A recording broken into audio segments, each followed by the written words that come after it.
اچھا، یہ سب سے حیران کن بات ہے، کیونکہ فلسفہ جتنا غیر عملی سمجھا جاتا ہے، حقیقت میں یہ اتنا ہی ہماری زندگی سے جڑا ہوا ہے۔ فلسفے کی اہمیت بڑی بڑی اصطلاحات بولنے میں نہیں ہے۔ ول ڈیورنٹ بتاتے ہیں کہ فلسفہ ہمیں زندگی کی سختیوں اور موت کے خوف کا مسکرا کر سامنا کرنا سکھاتا ہے۔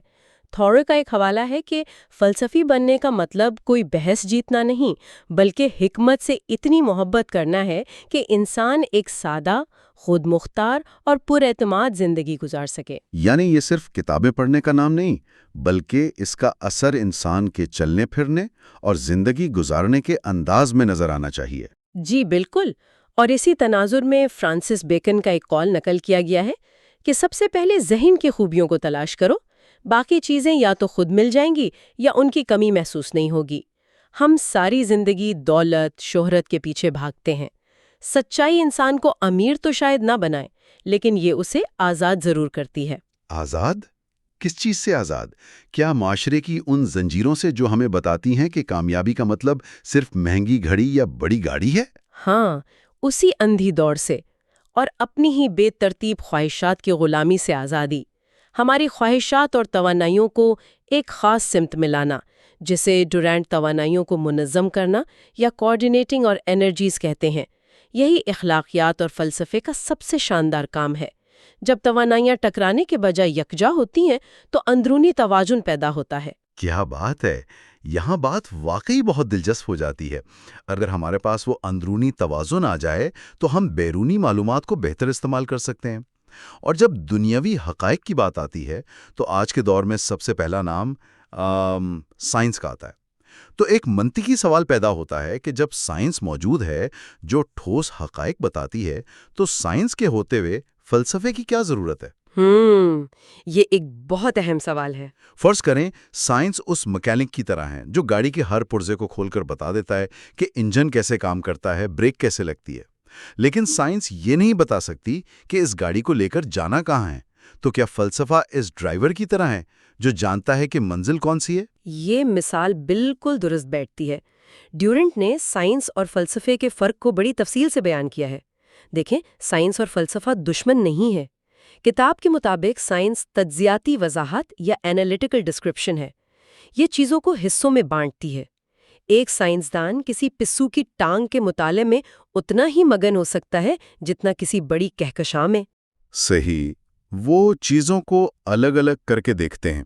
ماہر حیاتیات خلیوں کو دیکھ رہا ہے، ماہر طبیعیات ایٹموں کو۔ بالکل، مگر فلسفہ ترکیبی تشریح یعنی سنتھیٹک انٹرپریٹیشن ہے۔ وہ ان بکھرے پرزوں اور حقائق کو واپس جوڑتا ہے اور پوچھتا ہے کہ ان سب کا انسان کے لیے مطلب کیا ہے۔ ڈیورنٹ ایک انتہائی طاقتور بات کہتے ہیں۔ وہ کہتے ہیں کہ سائنس ہمیں بتاتی ہے کہ جان کیسے بچانی ہے، جیسے سرجری کے ذریعے، اور سائنس ہی بتاتی ہے کہ جان کیسے لینی ہے، جیسے بارود اور ایٹم بم کے ذریعے۔ واقعی یہ پہلو تو خوفناک ہے۔ سائنس تو ایک اندھی طاقت ہے۔ اسے کوئی غرض نہیں کہ ٹیکنالوجی سے کینسر کا علاج ہو رہا ہے یا کسی شہر پر بم گرایا جا رہا ہے۔ ٹیکنالوجی کا تو اپنا کوئی ضمیر نہیں ہوتا نا۔ اور اسی لیے حکمت کی ضرورت پڑتی ہے۔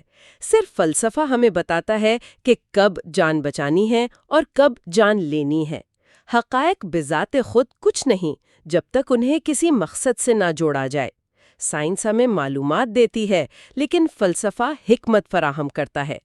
کتاب میں یہ بھی واضح کیا گیا ہے کہ ہر سائنس کا آغاز فلسفے کے طور پر ہوتا ہے اور اختتام ایک فن پر ہوتا ہے۔ تو یہ سفر کیسے طے ہوتا ہے، ایک سوچ سے سائنس بننے تک کا؟ جب انسان کسی نامعلوم چیز کے بارے میں سوچتا ہے، سوالات اٹھاتا ہے، تو وہ فلسفہ ہے۔ پھر جب لیبارٹری میں تجربات سے حقائق مل جاتے ہیں تو وہ سائنس بن جاتی ہے۔ اسی لیے ڈیورانٹ کہتے ہیں کہ سائنس ایک جیتا ہوا علاقہ ہے اور فلسفہ سچائی کی جنگ میں اگلا مورچہ ہے۔ فلسفہ ہمیشہ نامعلوم کی سرحدوں پر کھڑا ہوتا ہے۔ تو اس سب کا آخر کیا مطلب ہے؟ ہم یہ تو سمجھ گئے کہ فلسفہ حکمت ہے اور سائنس سے آگے کی چیز ہے، لیکن یہ علم کا سمندر تو بہت وسیع ہے۔ ہم اس علم کو کیسے حصوں میں تقسیم کر سکتے ہیں تاکہ اسے سمجھنا آسان ہو؟ کوئی منطقی طریقہ تو ہونا چاہیے نا؟ بالکل ہے، اور فلسفے نے اس وسیع حکمت کو منظم کرنے کے لیے اسے 5 بنیادی شعبوں میں تقسیم کیا ہے۔ جب ہم ان 5 شعبوں کو دیکھتے ہیں تو انسانی شعور کے ارتقاء کا خاکہ سمجھ آ جاتا ہے۔ پہلا قدم یہ ہے کہ ہم جان لیں کہ ہم جو سوچ رہے ہیں کیا وہ طریقہ درست بھی ہے یا نہیں۔ یہیں سے پہلا شعبہ ابھرتا ہے جسے منطق یا لاجک کہتے ہیں۔ منطق، سچی بات ہے یہ نام سن کر ہی بوریت کا احساس ہوتا ہے۔ کالج کی کتابوں میں یہ موضوع بڑا نیرس اور خشک سا لگتا ہے۔ ہاں، ظاہری طور پر نیرس لگ سکتا ہے، لیکن دراصل یہ سوچنے اور تحقیق کرنے کے مثالی طریقے کا مطالعہ ہے۔ ذرا سوچیں، اگر ہماری سوچنے کی بنیاد ہمارا اوزار ہی خراب ہو تو ہم کتنی ہی شاندار عمارت کھڑی کر لیں، وہ گر جائے گی۔ ڈیورانٹ بتاتے ہیں کہ تاریخ کے سب سے بڑے واقعات تب ہوئے جب انسان نے اپنے سوچنے کا طریقہ بہتر بنایا۔ منطق وہ چشمہ ہے جو ہماری بصارت کو صاف کرتا ہے۔ اچھا، یہ تو بنیادی شرط ہو گئی۔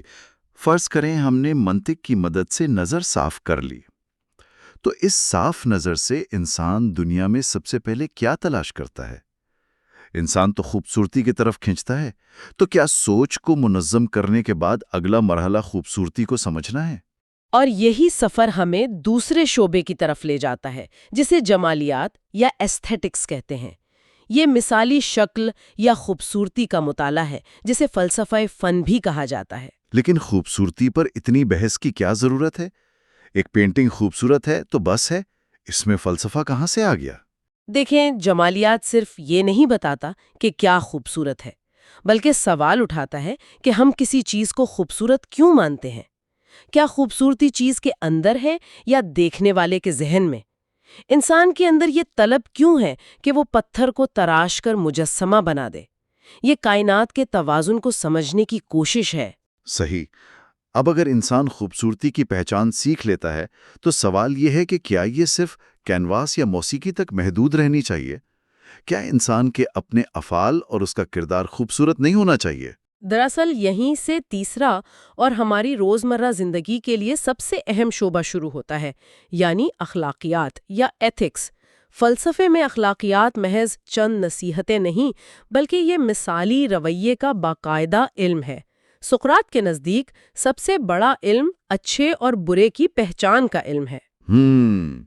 لیکن آج کے دور میں جہاں کارپوریٹ دنیا کی اندھی دوڑ ہے، ہر کوئی آگے نکلنا چاہتا ہے، ٹیکنالوجی کمپنیاں صرف منافع دیکھ رہی ہیں، تو سقراط کی ان پرانی باتوں کا کیا عملی کام؟ اخلاقیات کی ضرورت تو آج اور بھی زیادہ بڑھ چکی ہے۔ فرض کریں ایک کمپنی نے ایسا AI الگوریتھم بنایا جو انسان کا غصہ بھڑکا کر اسے اسکرین سے چپکائے رکھے تاکہ اشتہارات سے پیسہ بنے۔ اب منطق نے بتایا کہ الگوریتھم کیسے بنے گا، جمالیات نے ایپ کو خوبصورت بنا دیا، لیکن سائنس اسے روکے گی نہیں۔ اخلاقیات یہ سوال اٹھاتی ہے کہ کیا یہ انسانیت کے لیے اچھا ہے؟ کیا صرف منافع ہی نیکی ہے؟ سقراط کہتا ہے کہ علم ہی نیکی ہے۔ جب انسان کو اصل تناظر سمجھ آ جائے تو وہ برائی کی طرف جا ہی نہیں سکتا۔ یعنی اخلاقیات انسان کو اندر سے خوبصورت بناتی ہے۔ یہ بات انفرادی سطح پر تو سمجھ آ گئی، لیکن جب لاکھوں لوگ جن کی اپنی اپنی اخلاقیات ہوں ایک معاشرے میں جمع ہو جائیں تو کیا ہوتا ہے؟ کیا یہیں سے چوتھا شعبہ یعنی سیاست جنم لیتا ہے؟ جی بالکل۔ سیاست سے ہم عام طور پر الیکشن، کرسی کی جنگ یا جوڑ توڑ مراد لیتے ہیں، لیکن فلسفے میں سیاست کا دائرہ بہت بلند ہے۔ یہ مثالی سماجی تنظیم یا آئیڈیل سوشل آرگنائزیشن کا مطالعہ ہے۔ یہ تحقیق ہے کہ انفرادی اخلاقیات کو پورے معاشرے پر کیسے لاگو کیا جائے۔ مطلب یہ صرف کرسی حاصل کرنا نہیں، بلکہ یہ دیکھنا کہ بادشاہت، جمہوریت یا سوشلزم میں سے کون سا نظام معاشرے کو انصاف پسند بنا سکتا ہے۔ قطعی طور پر یہ سمجھنے کا عمل ہے کہ ریاست اور شہری کا تعلق کیسا ہونا چاہیے اور طاقت کا استعمال کیسے ہو۔ لیکن جب ہم نے فرد کی سوچ، فن، اخلاقیات اور معاشرے کو منظم کر لیا تو کیا انسان کی جستجو ختم ہو جاتی ہے؟ ان چاروں کے بعد ایک مقام آتا ہے جہاں انسان کی نظر کائنات کے اسرار پر پڑتی ہے، اور وہ 5واں شعبہ ہے، ما بعد الطبیعات یا میٹا فزکس۔ ما بعد الطبیعات، نام ہی سے لگتا ہے کہ سائنس کی یہاں ہاتھ پاؤں پھول جاتے ہوں گے۔ یہ کس چیز کا مطالعہ ہے؟ یہ تمام چیزوں کی حتمی حقیقت کا مطالعہ ہے، وہ سوالات جو لیبارٹری سے دور ہیں۔ مثلاً مادے کی اصل کیا ہے، ذہن کیا ہے، کیا کائنات خود بن گئی یا اس کا کوئی شعوری آغاز ہے؟ کیا وقت اور خلا واقعی وجود رکھتے ہیں یا صرف ہمارے ذہن کی اختراع ہیں؟ لیکن اس کا ایک عام انسان کی زندگی سے کیا تعلق؟ مجھے تو صبح اٹھ کر کام پر جانا ہے نا، یہ میری زندگی کیسے بدل سکتی ہے؟ اس کا تعلق سیدھا انسان کے زاویہ نگاہ سے ہے۔ جب انسان کائنات کی وسعت پر غور کرتا ہے تو اس میں قدرتی عاجزی پیدا ہوتی ہے۔ اسے اپنی روزمرہ کی پریشانیاں اور انا کے مسئلے بہت حقیر لگنے لگتے ہیں۔ یہ وہ مقام ہے جہاں انسان محض ایک مشین نہیں رہتا، کائنات کے ساتھ اپنا روحانی رشتہ محسوس کرتا ہے۔ کیا بات ہے! تو آج کی اس پوری گفتگو کا نچوڑ ہم کیا نکال سکتے ہیں؟ ایسا لگتا ہے جیسے ہم معلومات کے اندھے غار سے نکل کر ایک روشن وسعت کی طرف آ گئے ہوں۔ بالکل، اور اس مطالعے کا بنیادی نچوڑ یہی ہے کہ آج ہم جس معلومات کے سمندر میں غوطے کھا رہے ہیں، فلسفہ ہمیں ڈوبنے سے بچاتا ہے۔ یہ صرف کوری معلومات کا ڈھیر نہیں دیتا، بلکہ وہ حکمت عطا کرتا ہے جس سے ہم اپنی اور معاشرے کی بہتری کے لیے متوازن اور اخلاقی فیصلے کر سکیں۔ اور یہیں سے ایک گہرا سوال ابھرتا ہے جو انسان کو تنہائی میں خود سے پوچھنا چاہیے۔ اگر ہماری سائنس ترقی کرتی رہے، گاڑیاں خود چلنے لگیں، دولت آسمان کو چھونے لگے، لیکن ہمارے پاس وہ فلسفہ نہ ہو جو ہماری منزل اور مقاصد بتائے، تو کیا ہماری یہ تمام ترقی محض ایک بے معنی شور و گل نہیں بن کر رہ جائے گی؟ شیکسپیئر کے الفاظ میں sound and fury signifying nothing, یہ وہ سوال ہے جو ہمیں سمت پہچاننے پر مجبور کرتا ہے۔ اگلے حصے میں ہم قدیم یونان کے حالات اور فلسفے کی پیدائش کے بارے میں بات کریں گے۔ خوش آمدید، اور سب سے پہلے میں واضح طور پر یہ بتاتی چلوں کہ یہ حصہ نمبر 2 ہے۔ جی بالکل، اور مجھے بہت خوشی ہے کہ ہم اپنی اس گفتگو کو آگے بڑھا رہے ہیں۔ ہاں، مجھے بھی۔ تو پچھلی گفتگو سے آگے بڑھتے ہوئے آج کے اس تفصیلی جائزے کا جو مقصد ہے وہ ول ڈورانٹ کی مشہور کتاب دی اسٹوری آف فلسفی کے حوالوں سے قدیم یونان کے حالات کو بیان کرنا ہے۔ اور ظاہر ہے وہاں فلسفے کا آغاز کیسے ہوا، اس پر بھی ہم تفصیلی بات کریں گے۔ بالکل، تو چلیں اس کو سمجھنے کی کوشش کرتے ہیں کہ کیسے ایک خاص قسم کا قدرتی اور جغرافیائی ماحول جو ہے وہ انسانی سوچ میں ایک بہت بڑا انقلاب لا سکتا ہے۔ اصل میں یہ بہت اہم نکتہ ہے، کیونکہ عام طور پر جب ہم تاریخ یا نظریات کا ذکر سنتے ہیں تو ذہن میں ایک خاکہ سا بنتا ہے کہ شاید فلسفہ محض کچھ بہت ہی ذہین دانشوروں کا بند کمروں میں بیٹھ کر سوچنے کا نام ہے۔ ہاں، مطلب لوگوں کو لگتا ہے کہ کچھ لوگ بس بیٹھے اور انہوں نے فلسفہ ایجاد کر لیا۔ جی، لیکن یہ ایک بہت ہی عام سی غلط فہمی ہے۔ ہم اکثر فلسفے کو صرف بھاری بھرکم کتابوں یا ایکیڈیمک بحثوں تک محدود سمجھتے ہیں۔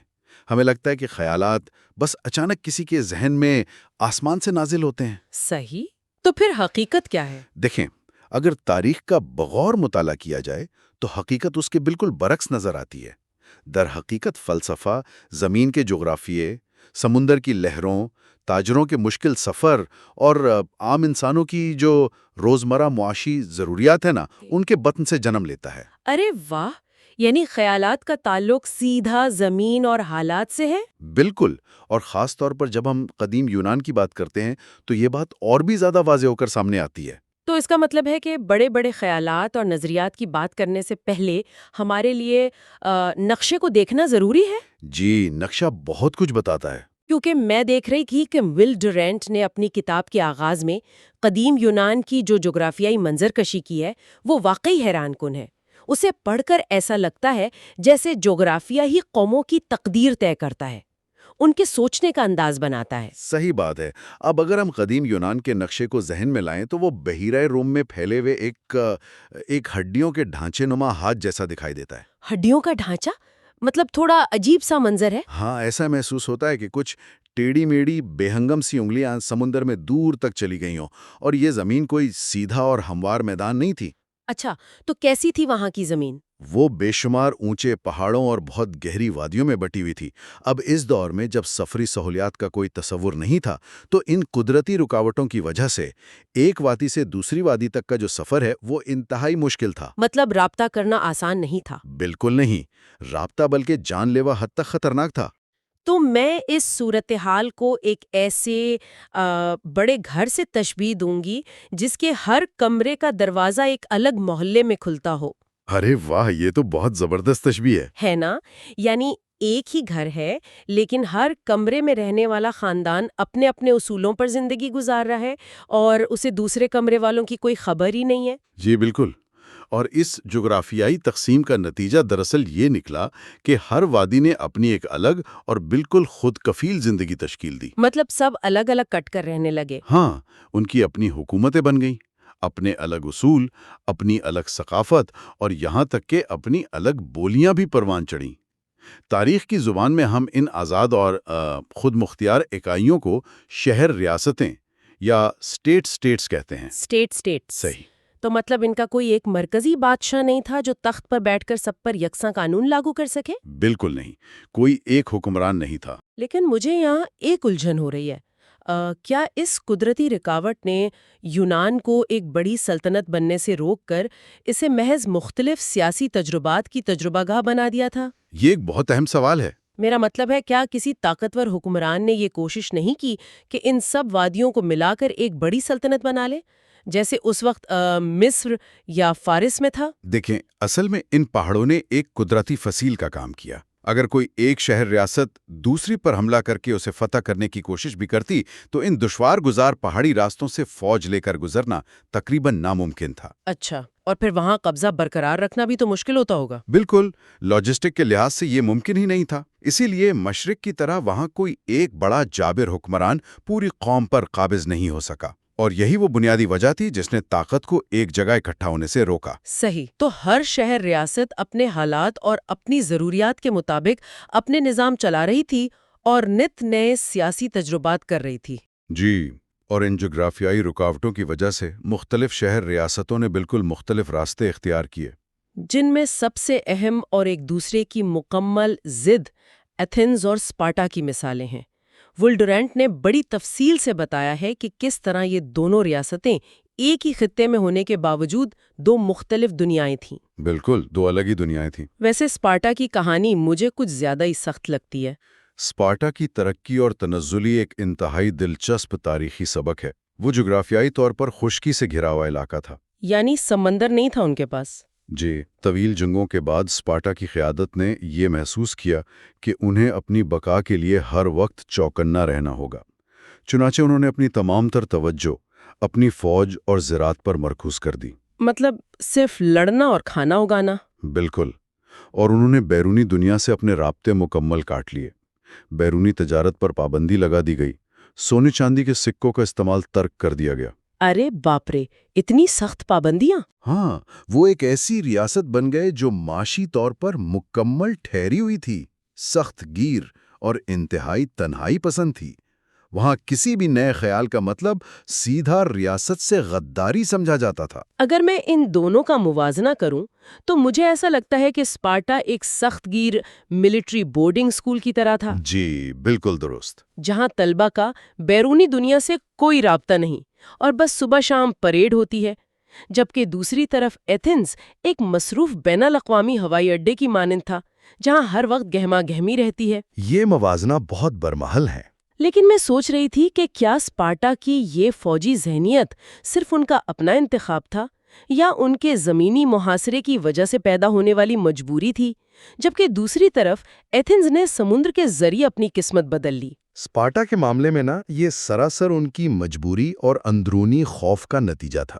ان کے ہاں غلاموں کی تعداد بہت زیادہ تھی جن کی بغاوت کا خطرہ ہر وقت ان کے سر پر منڈلاتا رہتا تھا۔ اچھا، تو وہ اندرونی ڈر کا شکار تھے؟ جی، اور چونکہ وہ خشکی پر تھے، ان کے پاس زمین سے جڑے رہنے کے سوا کوئی چارہ نہیں تھا۔ لیکن ایتھنز کا معاملہ بالکل مختلف تھا۔ ایتھنز کے پاس پائریس جیسی ایک انتہائی شاندار اور قدرتی بندرگاہ موجود تھی۔ ہاں، بندرگاہ کا ہونا تو بہت بڑا فائدہ ہے۔ بالکل، جب جنگوں کا خطرہ کچھ ٹلا تو ایتھنز نے بہت سمجھداری کا ثبوت دیتے ہوئے اپنی بڑی جنگی بحریہ کو ایک تجارتی بحری بیڑے میں بدل دیا۔ وہ محدود زمین پر لڑنے کے بجائے کھلے سمندر کی لہروں پر نکل پڑے۔ کیا بات ہے! اور پھر بہت ہی کم عرصے میں ایتھنز قدیم دنیا کا ایک بہت بڑا تجارتی مرکز بن کر ابھرا۔ یہاں بات واقعی بہت دلچسپ ہو جاتی ہے، کیونکہ جب ہم کسی بین الاقوامی ہوائی اڈے جیسی تجارتی مصروفیت کا تصور کرتے ہیں تو صرف اشیاء کا تبادلہ ہی ذہن میں آتا ہے۔ جی، عام طور پر یہی سوچا جاتا ہے۔ لیکن ایتھنز کی ان بندرگاہوں نے صرف زیتون کے تیل یا کپڑے کا تبادلہ نہیں کیا، بلکہ در حقیقت نئے خیالات کو بھی جنم دیا۔ دیکھیں، تاریخ کا یہ ایک اٹل اصول ہے کہ جب تجارتی راستے کھلتے ہیں تو ان پر صرف مال نہیں بلکہ خیالات، عقائد اور ثقافتیں بھی سفر کرتی ہیں۔ بالکل، لوگ ملتے ہیں تو باتیں بھی ہوتی ہیں۔ ہاں، ایتھنز کی بندرگاہوں پر دنیا بھر سے مختلف نسلوں، تہذیبوں اور عقائد کے لوگ آ کر اترنے لگے۔ مصر کے معمار آئے، ایشیا کے تاجر آئے، بابل کے علم نجوم کے ماہرین آئے۔ مطلب ایک پورا گلوبل گاؤں بن گیا تھا۔ بالکل۔ تو جب اتنے سارے مختلف خیالات کا آمنا سامنا ہوا تو ایک زبردست ذہنی ہلچل مچنا ایک فطری امر تھا۔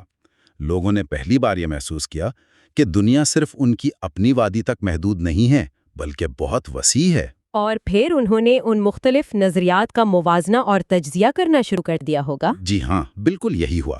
ذرا اس بات پر غور کیا جائے کہ جب ایک عام انسان جس نے ساری عمر صرف اپنے قبیلے کے دیوتاؤں کی کہانیاں سچ مان کر سنی ہوں، وہ اچانک دیکھتا ہے کہ 10 مختلف قبیلوں کے تاجر 10 مختلف خداؤں کی پوجا کر رہے ہیں۔ جی، تو وہ پریشان تو ہوگا۔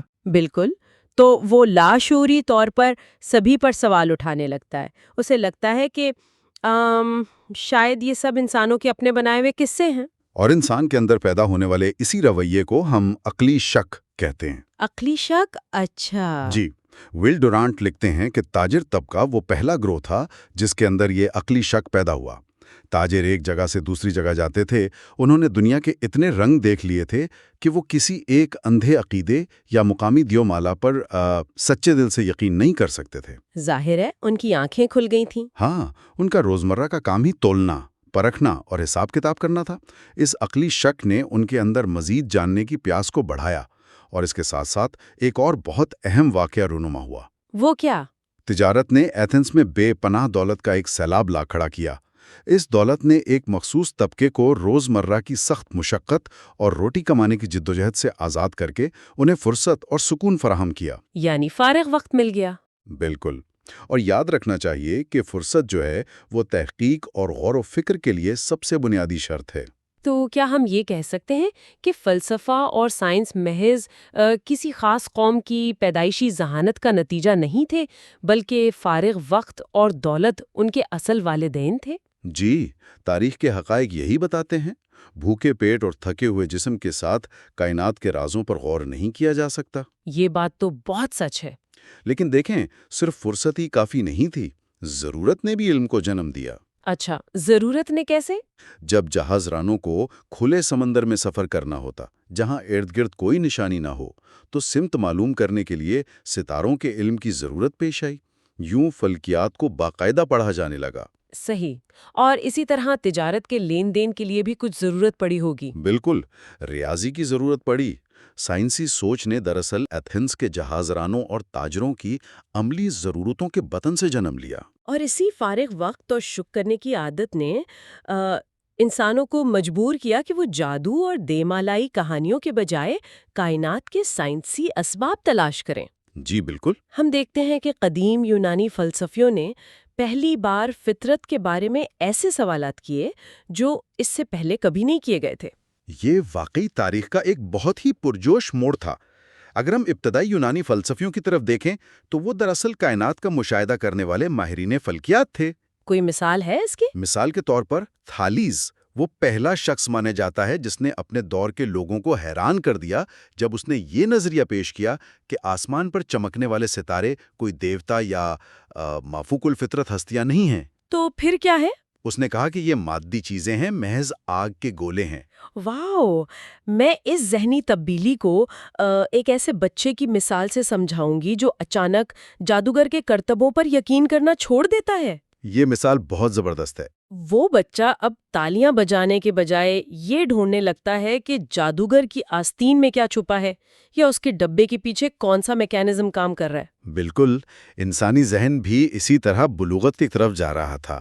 لیکن میرا ایک سوال ہے، ان عام لوگوں کے لیے یہ نظریات کتنے صدمے کا باعث ہوں گے جو اس وقت بھی یہ مانتے تھے کہ آسمانی بجلی کوئی ناراض دیوتا گرا رہا ہے اور سمندری طوفان کسی سمندری دیوتا کے غصے کا نتیجہ ہے۔ صدمہ تو یقیناً بہت بڑا تھا۔ تو میرا سوال یہ ہے کہ تھالیس کو ان باتوں پر مارا کیوں نہیں گیا؟ یہ ایک بہت اہم نکتہ ہے جو آپ نے اٹھایا۔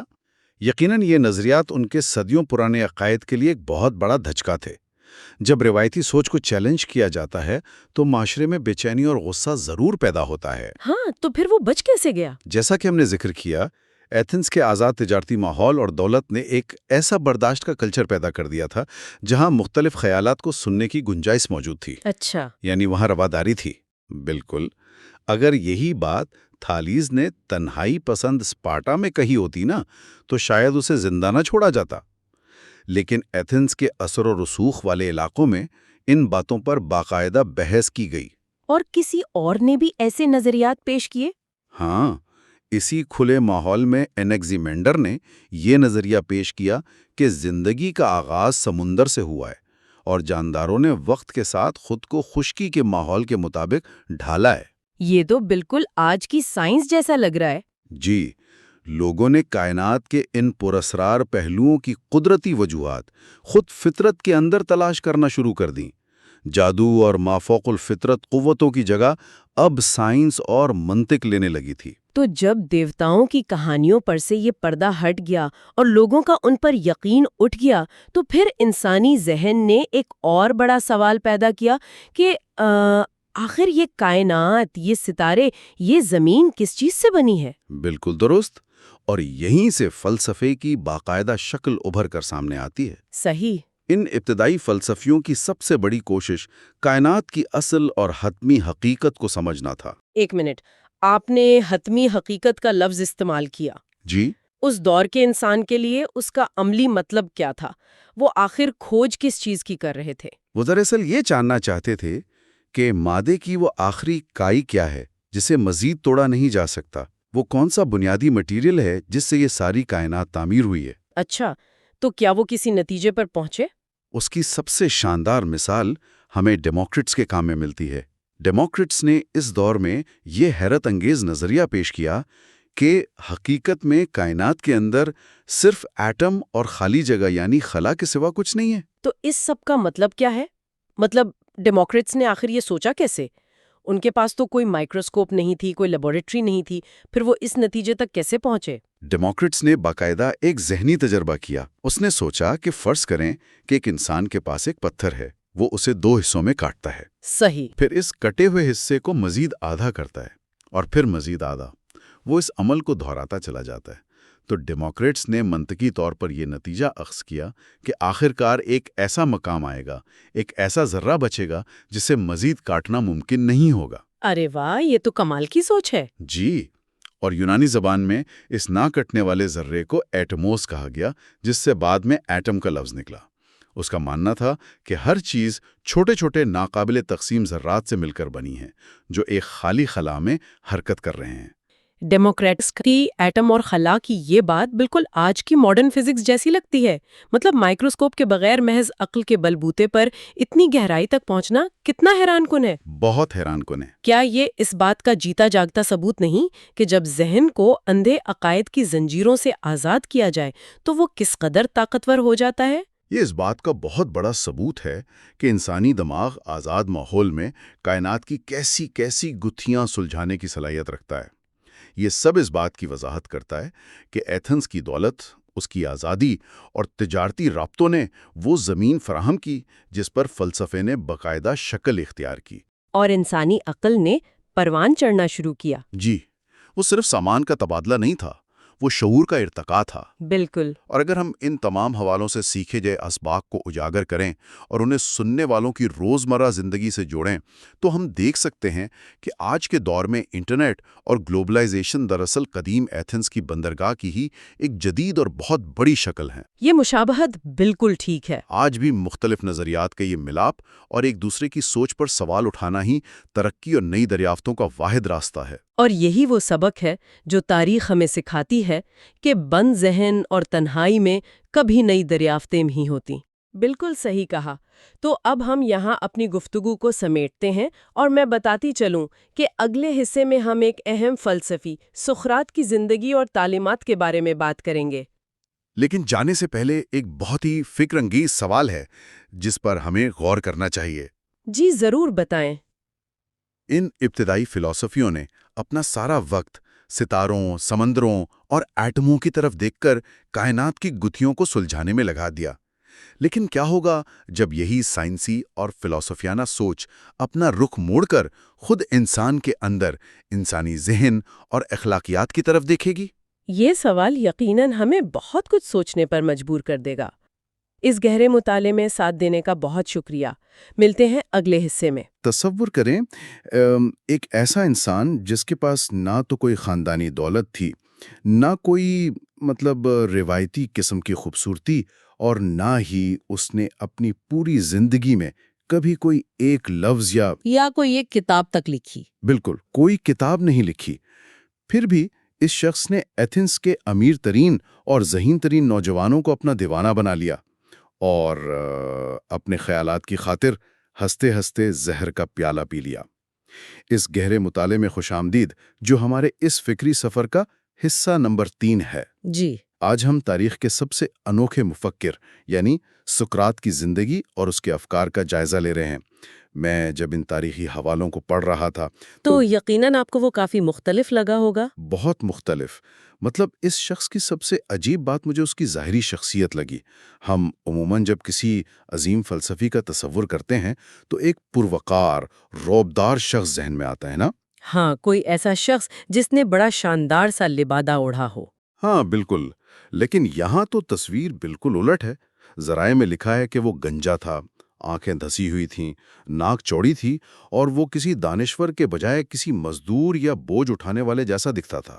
ہاں، ایتھنز کے جو اس وقت کے معیار حسن تھے، ان کے لحاظ سے وہ واقعی بالکل بھی پرکشش نہیں تھا، اور صرف ظاہری خد و خال ہی نہیں، اس کا طرز زندگی بھی حیران کن حد تک سادہ تھا۔ صحیح، غریبی والی زندگی تھی نا اس کی۔ بالکل، وہ سال بھر ایک ہی پرانا لباس پہنتا تھا اور ننگے پاؤں گھومتا تھا، کوئی باقاعدہ نوکری یا کام کاج نہیں کرتا تھا وہ۔ اچھا، تو اس کا گزارا کیسے ہوتا تھا؟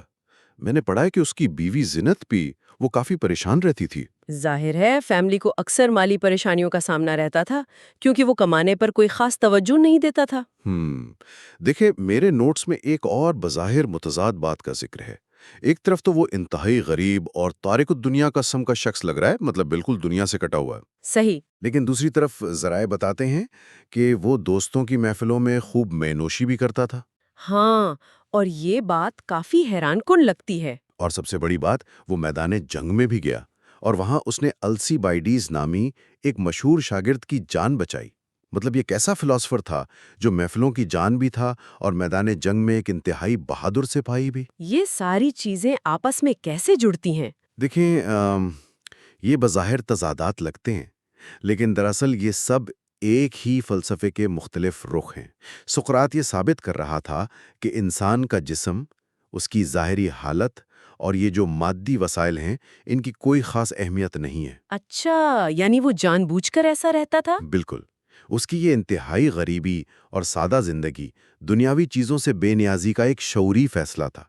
وہ دنیا کو دکھانا چاہتا تھا کہ عظیم خیالات، گہری سوچ اور ذہنی سکون کے لیے آپ کو شاندار لباس یا محلات کی قطعی کوئی ضرورت نہیں ہوتی۔ صحیح۔ اور جہاں تک میں نوشی میں کبھی ہوش نہ کھونے کی بات ہے، یا میدان جنگ میں موت کے خوف کے سامنے ثابت قدم رہنے کی، وہ بھی اسی کی ایک کڑی ہے۔ ہاں، یہ دونوں چیزیں دراصل اس کے اپنے نفس اور جسمانی خواہشات پر مکمل کنٹرول کو ظاہر کرتی ہیں۔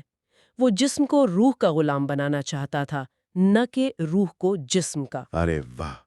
چلیں، یہ بات تو سمجھ میں آتی ہے کہ وہ مادی دنیا سے بے نیاز تھا، لیکن ایک بڑا سوال یہ پیدا ہوتا ہے کہ ایک ایسا غریب اور بظاہر لاپرواہ شخص جو نہ کوئی باقاعدہ اسکول چلاتا ہے، نہ ممبر پر کھڑے ہو کر تقریریں کرتا ہے، اس نے ایتھنز کے پڑھے لکھے اور مغرور نوجوانوں کو کیسے متاثر کر لیا؟ اس کا جواب اس کے سکھانے کے اس انوکھے طریقے میں چھپا ہے، جسے آج دنیا سقراطی طریقہ کار یا سکریٹک میتھڈ کے نام سے جانتی ہے۔ ہاں، یہ میں نے بہت سنا ہے۔ یہ اصل میں کام کیسے کرتا تھا؟ دیکھیں، اس نے روایتی استادوں کی طرح علم مسلط نہیں کیا، وہ لیکچر نہیں دیتا تھا۔ اس کا طریقہ محض سوال کرنا تھا۔ صرف سوال؟ جی، وہ ایتھنز کے بازاروں میں جنہیں اس وقت اگورا کہا جاتا تھا، وہاں لوگوں کو راستے میں روک لیتا اور ان سے نہایت معصومیت سے بنیادی اصطلاحات کی تعریف پوچھنا شروع کر دیتا۔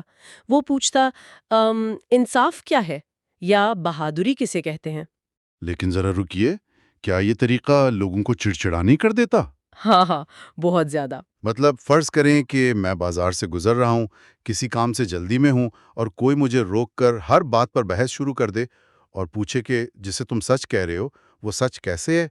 یہ تو ایک طرح سے انتہائی پریشان کن بات لگتی ہے مجھے۔ لوگ واقعی الجھن اور شدید غصے کا شکار ہوتے تھے، لیکن دیکھیں اس کا مقصد محض تنگ کرنا نہیں تھا۔ وہ ایک خاص ٹیکنیک استعمال کرتا تھا جسے فلسفے میں ایلینکس کہتے ہیں۔ ایلینکس؟ ہاں، اسے ایک مثال سے سمجھتے ہیں۔ فرض کریں سقراط کسی سے پوچھتا ہے کہ انصاف کیا ہے؟ وہ شخص پورے اعتماد سے جواب دیتا ہے کہ انصاف یہ ہے کہ جس کی جو چیز ہو اسے واپس کر دی جائے۔ بظاہر تو ٹھیک لگ رہی ہے یہ تعریف۔ بالکل، لیکن سقراط فوراً ایک نیا سوال داغتا۔ وہ کہتا، اچھا اگر تمہارے دوست نے تمہیں اپنے ہتھیار دیے ہوں اور بعد میں وہ پاگل ہو جائے تو کیا وہ ہتھیار اسے واپس کر دینا انصاف ہوگا؟ اوہ ہاں، ظاہر ہے نہیں، کیونکہ وہ شخص پاگل پن میں ان ہتھیاروں سے کسی بے گناہ کو یا خود کو بھی تو نقصان پہنچا سکتا ہے۔ تو سقراط اس طرح ان کے جوابات میں موجود تضاد کو سامنے لاتا تھا۔ بالکل درست۔ وہ شخص مجبور ہو جاتا کہ وہ اپنی دی گئی تعریف کو بدلے، پھر سقراط اس نئی تعریف پر سوال اٹھاتا۔ اس طرح سوال در سوال سے وہ سامنے والے کو اس مقام تک لے آتا جہاں وہ شخص خود یہ ماننے پر مجبور ہو جاتا کہ دراصل اسے پتہ ہی نہیں کہ انصاف کیا ہے۔ زبردست، یعنی وہ ان کے بنے بنائے خیالات کو توڑتا تھا۔ جی، لوگ ان اصطلاحات کو روزمرہ گفتگو میں بڑی روانی سے استعمال کرتے تھے، لیکن سقراط انہیں یہ سوچنے پر مجبور کر دیتا کہ جو کچھ وہ بچپن سے بغیر سوچے سمجھے مانتے آئے ہیں اس کی بنیاد کتنی کھوکھلی ہے۔ جی بالکل۔ تاریخ میں ملتا ہے کہ ڈیلفی کی وہ جو مشہور پیشین گوئی کرنے والی ہستی تھی، اس نے یہ اعلان کیا تھا کہ یونان میں سقراط سے زیادہ عقل مند کوئی انسان نہیں۔ جی، اب میں یہ سوچ رہا تھا کہ جب سقراط کا سارا طریقہ ہی لوگوں کو ان کی جہالت کا احساس دلانا تھا اور وہ خود بھی کچھ نہ جاننے کا دعویٰ کرتا تھا، تو یہ پیشین گوئی تو بالکل الٹ بات کر رہی تھی۔ اور اسی بات نے شروع میں سقراط کو بھی شدید الجھن میں ڈال دیا تھا۔ ذرائع بتاتے ہیں کہ وہ اس پیشن گوئی کو غلط ثابت کرنے کے لیے ایتھنز کے تمام نام نہاد عقل مندوں، سیاستدانوں اور شاعروں کے پاس گیا اور ان سے سوالات کیے۔ اور نتیجہ کیا نکلا؟ نتیجہ یہ نکلا کہ اس نے دریافت کیا کہ یہ تمام لوگ دراصل کچھ نہیں جانتے تھے، مگر وہ یہ سمجھتے تھے کہ وہ سب کچھ جانتے ہیں۔ اچھا۔ تب سقراط کو سمجھ آئی کہ ڈیلفی کی پیشن گوئی کا اصل مطلب کیا تھا۔ وہ اس لیے سب سے عقل مند تھا کیونکہ وہ کم از کم اپنی جہالت سے واقف تھا۔ ارے واہ! اور یہیں سے اس کا وہ مشہور اصول سامنے آیا جو ہم سب نے کبھی نہ کبھی سنا ہے، میں صرف یہ جانتا ہوں کہ میں کچھ نہیں جانتا۔ اگر میں اس تصور کو کسی اور زاویے سے سمجھنے کی کوشش کروں، فرض کریں کسی انسان کے پاس ایک بڑے شہر کا نقشہ ہے، ٹھیک ہے، لیکن وہ نقشہ بالکل غلط چھپا ہوا ہے۔ صحیح۔ اب وہ اس نقشے کی مدد سے جتنا بھی سفر کرے گا، وہ منزل تک پہنچنے کے بجائے مزید گمراہی ہوگا۔ تو صحیح راستہ تلاش کرنے کے لیے سب سے پہلی اور لازمی شرط یہ ہے کہ وہ اس پرانے اور غلط نقشے کو پھاڑ کر پھینک دے اور یہ تسلیم کرے کہ اسے راستہ نہیں معلوم۔ یہ وہی بات ہو گئی نا؟ یہ تو آپ نے نہایت عمدہ تشبیہ دی ہے، بالکل یہی بات ہے۔ جب تک انسان اپنے ذہن سے اس غلط نقشے کو، یعنی اس غرور کو نہیں نکالتا کہ مجھے تو سب پتہ ہے، تب تک وہ حقیقی سچائی کی طرف ایک قدم بھی نہیں بڑھا سکتا۔ فلسفہ اور حقیقی علم کی شروعات ہی شک کرنے اور اپنے سب سے عزیز ترین عقائد کو کڑی جانچ پڑتال سے گزارنے سے ہوتی ہے۔ اسی لیے سقراط کا زور اس بات پر تھا کہ اپنے آپ کو پہچانو۔ تو جب کوئی یہ مان لیتا ہے کہ وہ کچھ نہیں جانتا اور وہ سچائی کی تلاش شروع کرتا ہے، تو اس تلاش کا اصل مقصد کیا ہے؟ میں نے ذرائع میں سقراط کا ایک نظریہ پڑھا جو مجھے کافی عجیب اور ہضم کرنے میں مشکل لگا۔ کون سا نظریہ؟ وہ یہ تھا کہ علم ہی اصل نیکی ہے۔ اس کا دعویٰ تھا کہ اگر کسی کے پاس سچا علم ہے تو وہ کبھی برائی نہیں کرے گا۔ دیکھیں، یہ فلسفے کی تاریخ کے چند سب سے اہم اور پیچیدہ نظریات میں سے ایک ہے۔ سقراط کا ماننا تھا کہ انسان فطرتاً ہمیشہ وہی کرتا ہے جو اسے اس لمحے اپنے لیے بہتر یا فائدہ مند لگتا ہے۔ صحیح۔ کوئی بھی انسان جان بوجھ کر، یہ جانتے ہوئے کہ یہ چیز اس کے لیے حتمی طور پر نقصان دہ ہے، برائی کا انتخاب نہیں کرتا۔ اگر کوئی ظلم کرتا ہے یا دھوکہ دیتا ہے تو وہ اس خام خیالی اور جہالت میں مبتلا ہوتا ہے کہ اس سے اسے مستقل خوشیاں کامیابی ملے گی۔ کہ بہت پڑھے لکھے لوگ جن کے پاس بہترین ڈگریاں ہوتی ہیں وہ بھی تو جرائم کرتے ہیں نا؟ بالکل کرتے ہیں۔ ایک پڑھا لکھا شخص بھی دھوکہ دیتا ہے یا کرپشن کرتا ہے، اسے تو بخوبی پتہ ہے کہ یہ ایک برا عمل ہے اور پکڑے جانے پر نقصان ہوگا، تو کیا وہ سقراط کی نظر میں عالم نہیں ہے؟ یہ بہت زبردست سوال ہے۔ یہاں سقراط کے علم کے تصور کو گہرائی سے سمجھنا ضروری ہے۔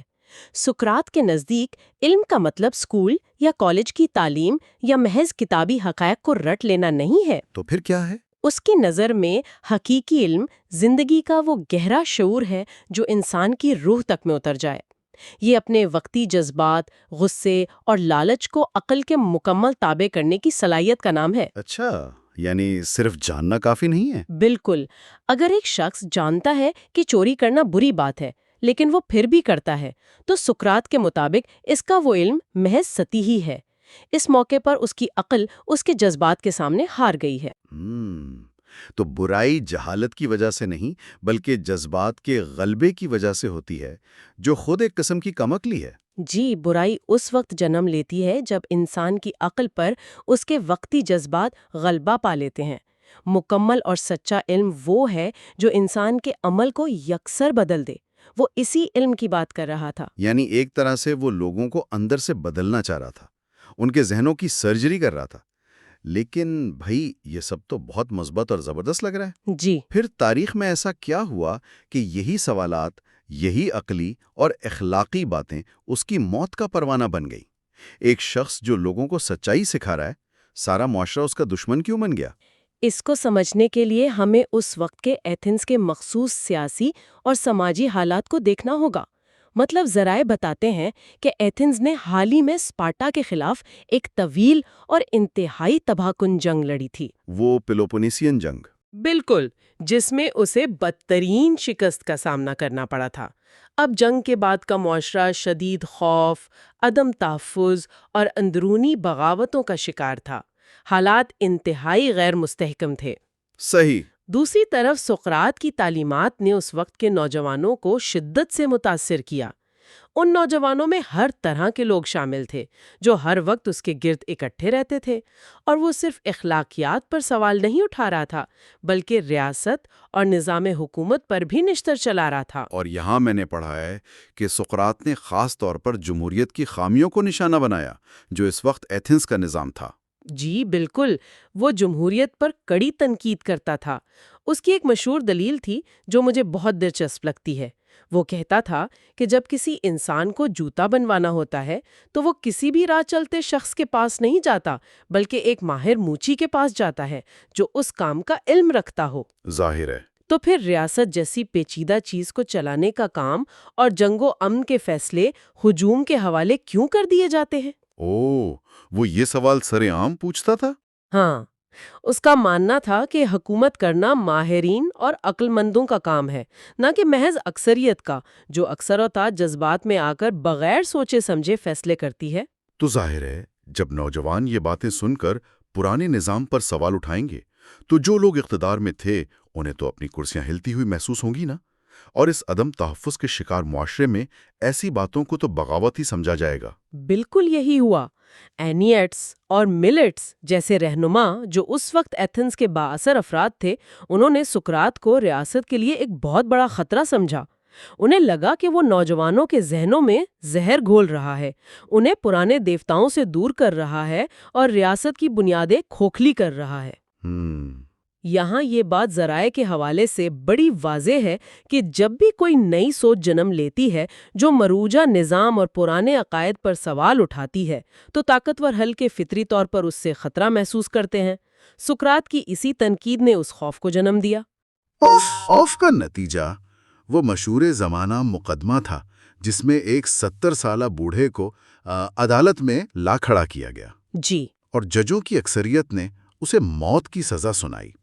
میں نے پڑھا ہے کہ اسے باقاعدہ معافی مانگنے کا موقع بھی دیا گیا تھا، لیکن اس نے صاف انکار کر دیا۔ اور جب ہم اس کے آخری ایام کو دیکھتے ہیں تو معلوم ہوتا ہے کہ اس کے دوستوں نے جیل کے محافظوں کو بھاری رشوت دے کر اس کے فرار کا پورا انتظام کر لیا تھا۔ مطلب وہ آسانی سے رات کے اندھیرے میں کسی دوسرے شہر جا سکتا تھا؟ بالکل جا سکتا تھا، لیکن سقراط نے فرار ہونے سے سختی سے انکار کر دیا۔ کیوں؟ جان تو بچ سکتی تھی نا اس کی۔ اس کا استدلال یہ تھا کہ اس نے پوری زندگی ایتھنز کے قوانین کے سائے میں گزاری ہے، اور اب جب وہ قانون اس کے خلاف استعمال ہو رہا ہے تو اس سے بھاگ جانا بزدلی اور منافقت ہوگی۔ وہ اپنے فلسفے کو اپنے عمل اور اپنی جان سے ثابت کرنا چاہتا تھا۔ واہ! اور پھر وہ لمحہ آیا جب اس نے نہایت سکون سے ہم لاک یعنی وہ جو زہر کا پیالہ تھا وہ پیا۔ جی لیکن جو چیز مجھے سب سے زیادہ حیران کن لگی وہ اس کے آخری الفاظ تھے۔ مطلب زہر پینے کے بعد جب موت بالکل قریب تھی تو اس نے اپنے ایک دوست سے کہا کہ کریٹو، ہم پر ایسکلیپیس دیوتا کے نام پر ایک مرغے کی قربانی کا قرض ہے، اسے چکانا مت بھولنا۔ ہاں، اب دیکھیں، ایسکیلیپیس تو شفا اور صحت کا دیوتا تھا نا۔ موت کے وقت شفا کے دیوتا کو قربانی دینے کی بات بظاہر بے تکی اور عجیب نہیں لگتی؟ یہی تو وہ مقام ہے جہاں سقراط کی سوچ کی اصل گہرائی سمجھ آتی ہے۔ یہ آخری الفاظ انتہائی معنی خیز اور ایک بہت بڑا فلسفیانہ راز ہیں۔ ایسکلیپیس واقعی شفا کا دیوتا تھا۔ قدیم یونان میں جب کوئی شخص کسی طویل اور تکلیف دہ بیماری سے صحت یاب ہوتا تھا تو وہ شکرانے کے طور پر اس دیوتا کو ایک مرغے کی قربانی پیش کرتا تھا۔ اچھا، تو سقراط کا کیا مطلب تھا؟ سقراط کا موت کے وقت یہ کہنا اس بات کا واضح اشارہ تھا کہ وہ اس مادی دنیا اور اس جسمانی زندگی کو روح کی ایک طویل بیماری سمجھتا تھا، اور موت اس کے نزدیک اس بیماری سے مکمل شفا پانے کا نام تھا۔ ارے واہ! جی، وہ موت سے ڈر نہیں رہا تھا بلکہ اسے ایک صحت یابی کے طور پر لے رہا تھا، جہاں اس کی روح ہمیشہ کے لیے آزاد ہو رہی تھی۔ یہ واقعی رونگٹے کھڑے کر دینے والی تشریح ہے۔ زندگی ایک بیماری اور موت اس کی شفا۔ مطلب ذرا سوچیں کہ اگر وہ عدالت میں رو گڑگڑا کر معافی مانگ لیتا یا وہاں سے رات کے اندھیرے میں فرار ہو جاتا تو شاید آج ہم اس پر بات ہی نہ کر رہے ہوتے۔ بالکل نہ کر رہے ہوتے۔ اس کی موت کے اس پرسکون انداز نے اس کے فلسفے پر ایسی مہر ثبت کی جو آج ہزاروں سال بعد بھی نہیں مٹ سکی۔ بلا شبہ ان تمام تاریخی حقائق کا نچوڑ یہی ہے کہ سقراط کی عظمت اس کے دیے گئے حتمی جوابات میں نہیں تھیں بلکہ ان چپتے ہوئے سوالات میں تھیں جنہوں نے انسان کو پہلی بار حقیقی معنوں میں سوچنے پر مجبور کیا۔ صحیح۔ اس نے سکھایا کہ سب سے بڑی بہادری جنگ لڑنا نہیں بلکہ اپنی لا علمی کا اعتراف کرنا ہے، اور سچائی کی تلاش ہی انسان کا اصل مقصد اور سب سے بڑی نیکی ہے۔ اور دلچسپ بات یہ ہے کہ اس کی اس قربانی کے بعد اس کے مختلف شاگردوں نے اس کے فلسفے سے الگ الگ نتائج اخذ کیے، جس نے آنے والی صدیوں کے علمی سفر کی بنیاد رکھی۔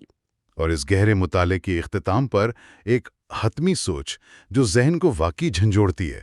جیسا کہ ہم نے شروع میں ذکر کیا تھا، سقراط نے خود کبھی کوئی کتاب نہیں لکھی۔ جی، کبھی نہیں۔ آج ہم جو کچھ بھی اس کے بارے میں جانتے ہیں وہ سب اس کے شاگردوں کی تحریروں کا ہی نتیجہ ہے۔ تو کیا ایک عظیم استاد کا اصل شاہکار وہ کتابیں اور مقالے ہوتے ہیں جو وہ لکھتا ہے، یا پھر وہ زندہ ذہن وہ انسان ہوتے ہیں جنہیں وہ سوچنا اور سوال کرنا سکھاتا ہے؟ یہ ایک ایسا سوال ہے جو کسی بھی دور کے انسان کو اس بات پر مجبور کر دیتا ہے کہ وہ علم کی منتقلی کے اصل مقصد پر ضرور غور کرے۔ بالکل درست۔ اور اسی کے ایک انتہائی عظیم شاگرد کا ذکر ہم اپنے اگلے سیشن میں کریں گے۔ اگلے حصے میں ہم سقراط کے مشہور ترین شاگرد افلاطون اور اس کے حیران انگیز فلسفے پر بات کریں گے۔ اس تفصیلی علمی سفر میں ہمارے ساتھ شامل رہنے کا بہت شکریہ۔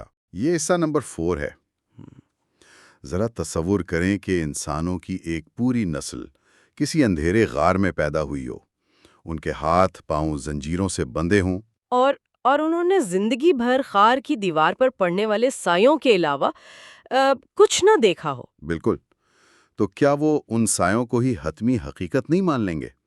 اور اگر کوئی انہیں بتائے کہ اصل دنیا غار کے باہر ہے تو کیا وہ اس کا مذاق نہیں اڑائیں گے؟ یقینی طور پر اڑائیں گے۔ اور آج کے اس گہرے مطالعے میں ہم اسی سوال کی کھوج لگائیں گے۔ ہاں، آج ہمارا موضوع ول ڈورانٹ کی شاہکار کتاب دی اسٹوری آف فلسفی ہے، اور اس کے ذریعے ہم تاریخ کے سب سے با اثر مفکر یعنی افلاطون کی زندگی اور اس کے افکار کا جائزہ لے رہے ہیں۔ جی، اور ہمارا مقصد صرف تاریخی واقعات دہرانا نہیں ہے، مطلب ہم یہ سمجھنے کی کوشش کریں گے کہ کیسے ایک پہلوان اور جنگجو مزاج کا نوجوان ایک ایسا فلسفہ تراشتا ہے جس نے انسانی شعور کی بنیادیں ہی ہلا دیں۔ صحیح کہا آپ نے۔ ویسے اس ساری بحث میں جو پہلو سب سے زیادہ توجہ طلب ہے وہ یہ ہے کہ مغربی دنیا کی موجودہ سوچ، ان کی سیاست اور یہاں تک کہ ان کے مذہب پر بھی انہی ابتدائی افکار کی گہری چھاپ ہے۔ بالکل، ول ڈورانٹ یہ واضح کرتے ہیں کہ افلاطون کو سمجھنا دراصل انسانی ذہن کی بیداری کو سمجھنا ہے۔ ہم یہ دیکھیں گے کہ کس طرح ایک انتہائی ذاتی اور تکلیف دہ واقعے نے ایک انسان کو مجبور کیا کہ وہ پوری کائنات کو دیکھنے کا ایک نیا زاویہ ایجاد کرے۔ یہ تو ہے، اور اس کہانی کا آغاز افلاطون کی شخصیت کے ایک ایسے پہلو سے ہوتا ہے جو عام طور پر فلسفیوں کے روایتی تصور سے بالکل مختلف ہے۔ ہاں، لوگ سوچتے ہیں کہ فلسفی کوئی کمزور سا کتابوں میں کھویا ہوا انسان ہوگا۔ بالکل ایسا ہی ہے، مگر ول ڈورانٹ کے مطابق افلاطون ایتھنز کے ایک انتہائی دولت مند اور طاقتور خاندان کا چشم و چراغ تھا۔ اس کا اصل نام ارسٹوکلیس تھا، لیکن اس کے جسمانی ڈیل ڈول اور چوڑے کندھوں کی وجہ سے اسے افلاطون یعنی براڈ شولڈرز کا لقب ملا۔ ارے واہ، مطلب وہ باقاعدہ ایک پہلوان تھا؟ جی بالکل، اس نے اسثمین کھیلوں میں کامیابیاں بھی سمیٹی تھی۔ ایک ایسا نوجوان جس کا مستقبل فوج یا سیاست میں شاندار ہو سکتا تھا، اس کا فکری میدان میں اترنا ایک بہت حیران کن موڑ ہے۔ دیکھیں، یہ موڑ دراصل ایک انتہائی طاقتور مقناطیسی شخصیت کے ٹکراؤ کا نتیجہ تھا، اور وہ شخصیت تھی سقراط کی، سقراط؟ جس کے بارے میں کہا جاتا ہے کہ وہ بظاہر کوئی پرکشش انسان نہیں تھا۔ بالکل نہیں۔ ڈورانٹ اس کا خاکہ کچھ یوں کھینچتے ہیں کہ وہ ایک بدحیت سا شخص تھا جس کا چہرہ گول، آنکھیں باہر کو نکلی ہوئی اور ناک چپٹی تھی، اور وہ کوئی باقاعدہ استاد بھی نہیں تھا۔ تو پھر وہ کرتا کیا تھا؟ اس کا طریقہ کار یہ تھا کہ وہ ایتھنز کے بازاروں میں نکل جاتا اور وہاں سے گزرنے والے لوگوں کو روک کر ان سے بظاہر سادہ مگر اندر سے کھوکھلا کر دینے والے سوالات پوچھتا۔ اچھا، یعنی وہ ان کے عقائد کو چیلنج کرتا تھا۔ ہاں، جسے لوگ انصاف، سچائی یا بہادری سمجھتے تھے، سقراط ثابت کر دیتا تھا کہ وہ دراصل ان تصورات سے بالکل ناواقف ہے، اور اسی انداز نے افلاطون جیسے نوجوانوں کو اپنا دیوانہ بنا لیا۔ وہ جسمانی طاقت کی بجائے عقل اور منطق کی طاقت سے متاثر ہو رہا تھا۔ یہاں سے میرے خیال میں ایک نفسیاتی کشمکش کا آغاز ہوتا ہے۔ افلاطون اپنے اس استاد کے سحر میں مکمل طور پر گرفتار ہو چکا تھا۔ جی، لیکن اس کا انجام انتہائی ہولناک نکلا۔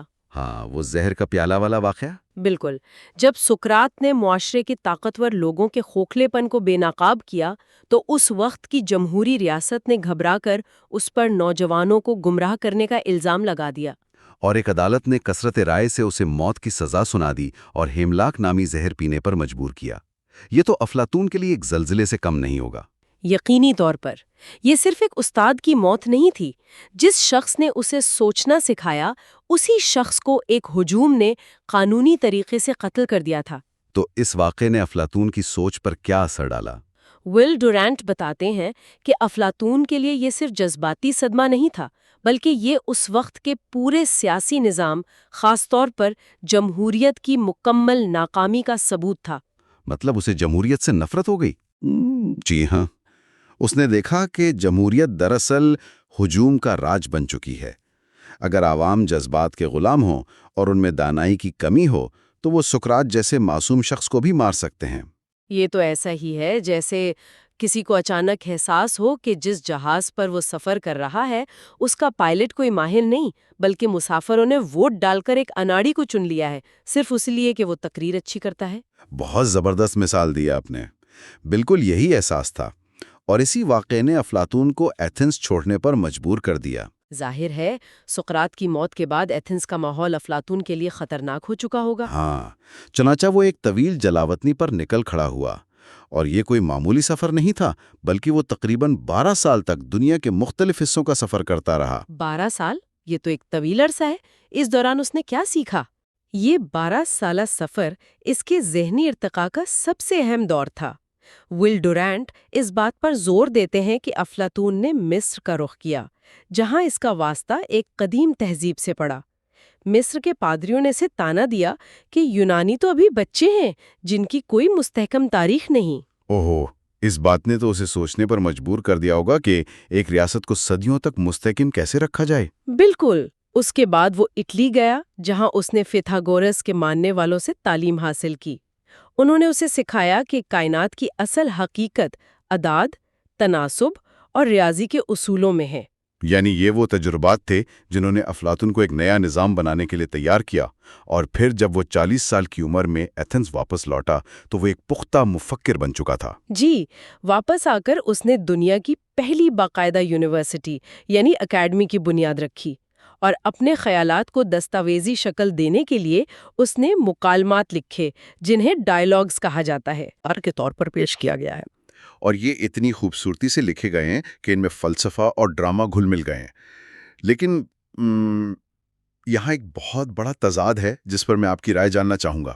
جی پوچھیں، کیا تضاد؟ افلاطون اپنی مثالی ریاست میں شاعروں کو نکال باہر کرنے کی بات کرتا ہے کہ شاعری جذبات بھڑکاتی ہے، لیکن دوسری طرف وہ خود اپنا فلسفہ سمجھانے کے لیے شاعری، تمثیلوں اور کہانیوں کا سہارا لے رہا ہے.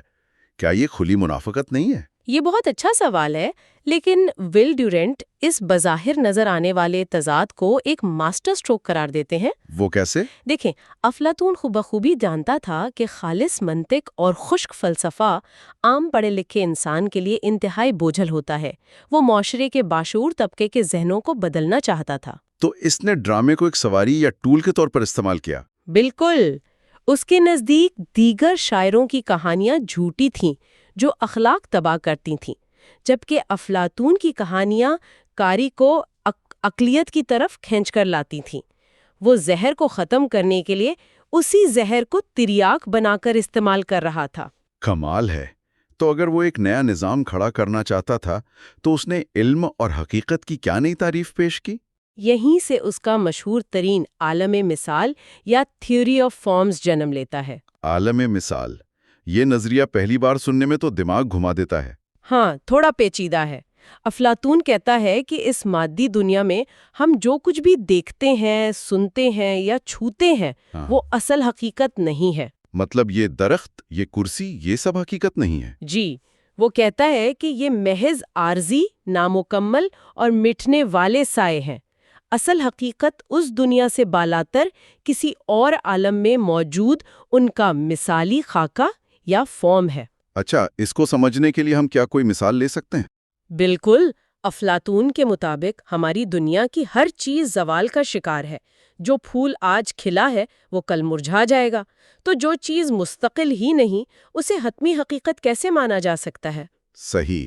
یعنی ہر مادی چیز کے پیچھے ایک کامل تصور یا آئیڈیا موجود ہے جو کبھی نہیں مرتا. جی، جیسے دنیا میں لاکھوں قسم کے درخت ہیں، لیکن ہمارے ذہن میں درخت کا جو ایک تصور ہے وہ عالم مثال میں موجود اصل فارم ہے. دنیا کے سارے درخت اسی مثالی فارم کی نامکمل نقل ہیں. اسے مزید سادہ کرنے کے لیے کیا ہم اسے ایک انجینئر کے نقشے سے جوڑ سکتے ہیں؟ فرض کریں ایک بہت شاندار پل تعمیر کیا گیا ہے. 100 سال بعد وہ پل ٹوٹ کر دریا میں بہہ سکتا ہے، لیکن وہ کشش ثقل کے قوانین، وہ جیومیٹری کے فارمولے جن پر وہ پل کھڑا تھا، وہ تو وقت اور جگہ سے آزاد ہیں. بالکل درست تشبیہ ہے یہ. پل ٹوٹ سکتا ہے، لیکن پل بنانے کے اصول نہ تو زنگ آلود ہو سکتے ہیں اور نہ تباہ. کیا اسی لیے افلاطون کے لیے جیومیٹری اتنی اہم تھی کہ اس نے اکیڈمی کے دروازے پر لکھوا دیا تھا کہ جسے جیومیٹری نہیں آتی وہ یہاں داخل نہ ہو؟ جی ہاں، کیونکہ جیومیٹری کی لکیریں اور دائرے زمین پر کبھی بھی 100% کامل نہیں ہوتے، لیکن ریاضیاتی اصولوں میں ایک دائرہ ہمیشہ کامل ہوتا ہے. وہ چاہتا تھا کہ لوگ مادی دنیا کے دھوکے سے باہر نکلیں. اور اسی کو سمجھانے کے لیے اس نے وہ غار کی تمثیل پیش کی تھی جس کا ہم نے شروع میں ذکر کیا تھا. بالکل، دی ایلیگری آف دی کیو. یہ غار کی تمثیل کوئی عام کہانی نہیں ہے، یہ انسانی نفسیات کی ایک گہری تصویر ہے۔ افلاطون کہتا ہے کہ کچھ قیدی اندھیرے غار میں زنجیروں سے جکڑے ہیں اور سامنے دیوار پر سائے دیکھتے ہیں۔ وہ چونکہ انہوں نے بچپن سے ان سایوں کے علاوہ کچھ نہیں دیکھا، اس لیے وہ انہی کو کائنات مان لیتے ہیں۔ اور پھر تمثیل کا وہ حصہ آتا ہے جو علم حاصل کرنے کی اذیت کو بیان کرتا ہے۔ اگر ایک قیدی کی زنجیریں کھول دی جائیں اور اسے زبردستی غار سے باہر سورج کی روشنی میں لایا جائے تو کیا ہوگا؟ سورج کی تیز روشنی اس کی آنکھوں میں شدید درد پیدا کرے گی اور وہ واپس غار کے اندھیرے میں بھاگنا چاہے گا۔ بالکل، کیونکہ پرانے عقائد کو توڑنے اور حقیقت کا سامنا کرنے کا عمل ہمیشہ تکلیف دہ ہوتا ہے، لیکن جب وہ اس تکلیف کو برداشت کر لیتا ہے تب وہ پہلی بار اصل درختوں، ستاروں اور سورج کو دیکھتا ہے۔ اور جب یہ آزاد شخص واپس غار میں جاتا ہے تاکہ اپنے ساتھی قیدیوں کو آزاد کروا سکے تو وہ اس کا مذاق اڑاتے ہیں، اور اگر وہ انہیں زبردستی باہر لے جانے کی کوشش کرے گا تو وہ اسے مار ڈالیں گے۔ بالکل اسی طرح جیسے ایتھنز کے لوگوں نے سقراط کو مار ڈالا تھا۔ یہ کوئی فرضی کہانی نہیں تھی، یہ افلاطون کے اپنے دل کا درد تھا۔ تو اگر دنیا ایسی ہی ہے تو ہمیں ایک ایسا معاشرہ کیسے بنانا چاہیے جہاں غار کے اندھیرے میں رہنے والے لوگ روشنی دیکھنے والے فلسفیوں کو قتل نہ کریں؟ یہاں سے وہ اپنی سب سے اہم کتاب دی ریپبلک کی طرف بڑھتا ہے، جس میں وہ ایک مثالی ریاست کا خاکہ پیش کرتا ہے۔ اس کا ماننا تھا کہ حکومت کی باغ ڈور ان لوگوں کے ہاتھ میں ہو جو غار سے باہر نکل کر حقیقت دیکھ چکے ہوں، جنہیں اقتدار یا دولت کی ہوش نہ ہو۔ جی، ان حکمرانوں کو اس نے فلسفی بادشاہ یا فلسفر کنگز کا نام دیا۔ لیکن ایک معاشرے کو چلانے کے لیے صرف فلسفیوں کی ضرورت تو نہیں ہوتی نا؟ بالکل نہیں۔ افلاطون نے ریاست کی ساخت کو انسانی نفسیات کے ساتھ جوڑا۔ اس نے کہا کہ انسانی روح کے 3 حصے ہیں، پہلا خواہش یا بھوک، دوسرا جذبات اور بہادری، اور تیسرا حصہ عقل ہے۔ اور اس نے معاشرے کو بھی انہی 3 حصوں میں تقسیم کر دیا۔ جی، وہ لوگ جن میں خواہشات اور دولت جمع کرنے کا مادہ زیادہ ہے وہ تاجر اور مزدور بنیں گے، جن میں جذبات اور جوش غالب ہے وہ فوج اور پولیس کا حصہ بنیں گے، اور وہ قلیل تعداد جن کی روح پر عقل کا راج ہے وہ فلسفی بادشاہ بنیں گے۔ اور یہاں پہنچ کر افلاطون ایک بالکل نئی تعریف وضع کرتا ہے۔ عام طور پر انصاف کا مطلب برابری سمجھا جاتا ہے، لیکن افلاطون کے مطابق انصاف یہ ہے کہ ہر شخص وہی کام کرے جس کے لیے اس کی فطرت موزوں ہے۔ بالکل، اور وہ دوسروں کے دائرے کار میں مداخلت نہ کرے۔ یہ ایک میوزیکل آرکیسٹرا کی طرح ہے۔ ہاں، اگر آرکیسٹرا میں بانسری والا سوچے کہ میں طبلہ بجاؤں گا تو وہ ساری دھن تباہ کر دے گا۔ جب ہر شخص اپنا کام کرتا ہے تو معاشرے میں ایک ہم آہنگی پیدا ہوتی ہے۔ اور یہی ہم آہنگی افلاطون کے نزدیک انصاف ہے۔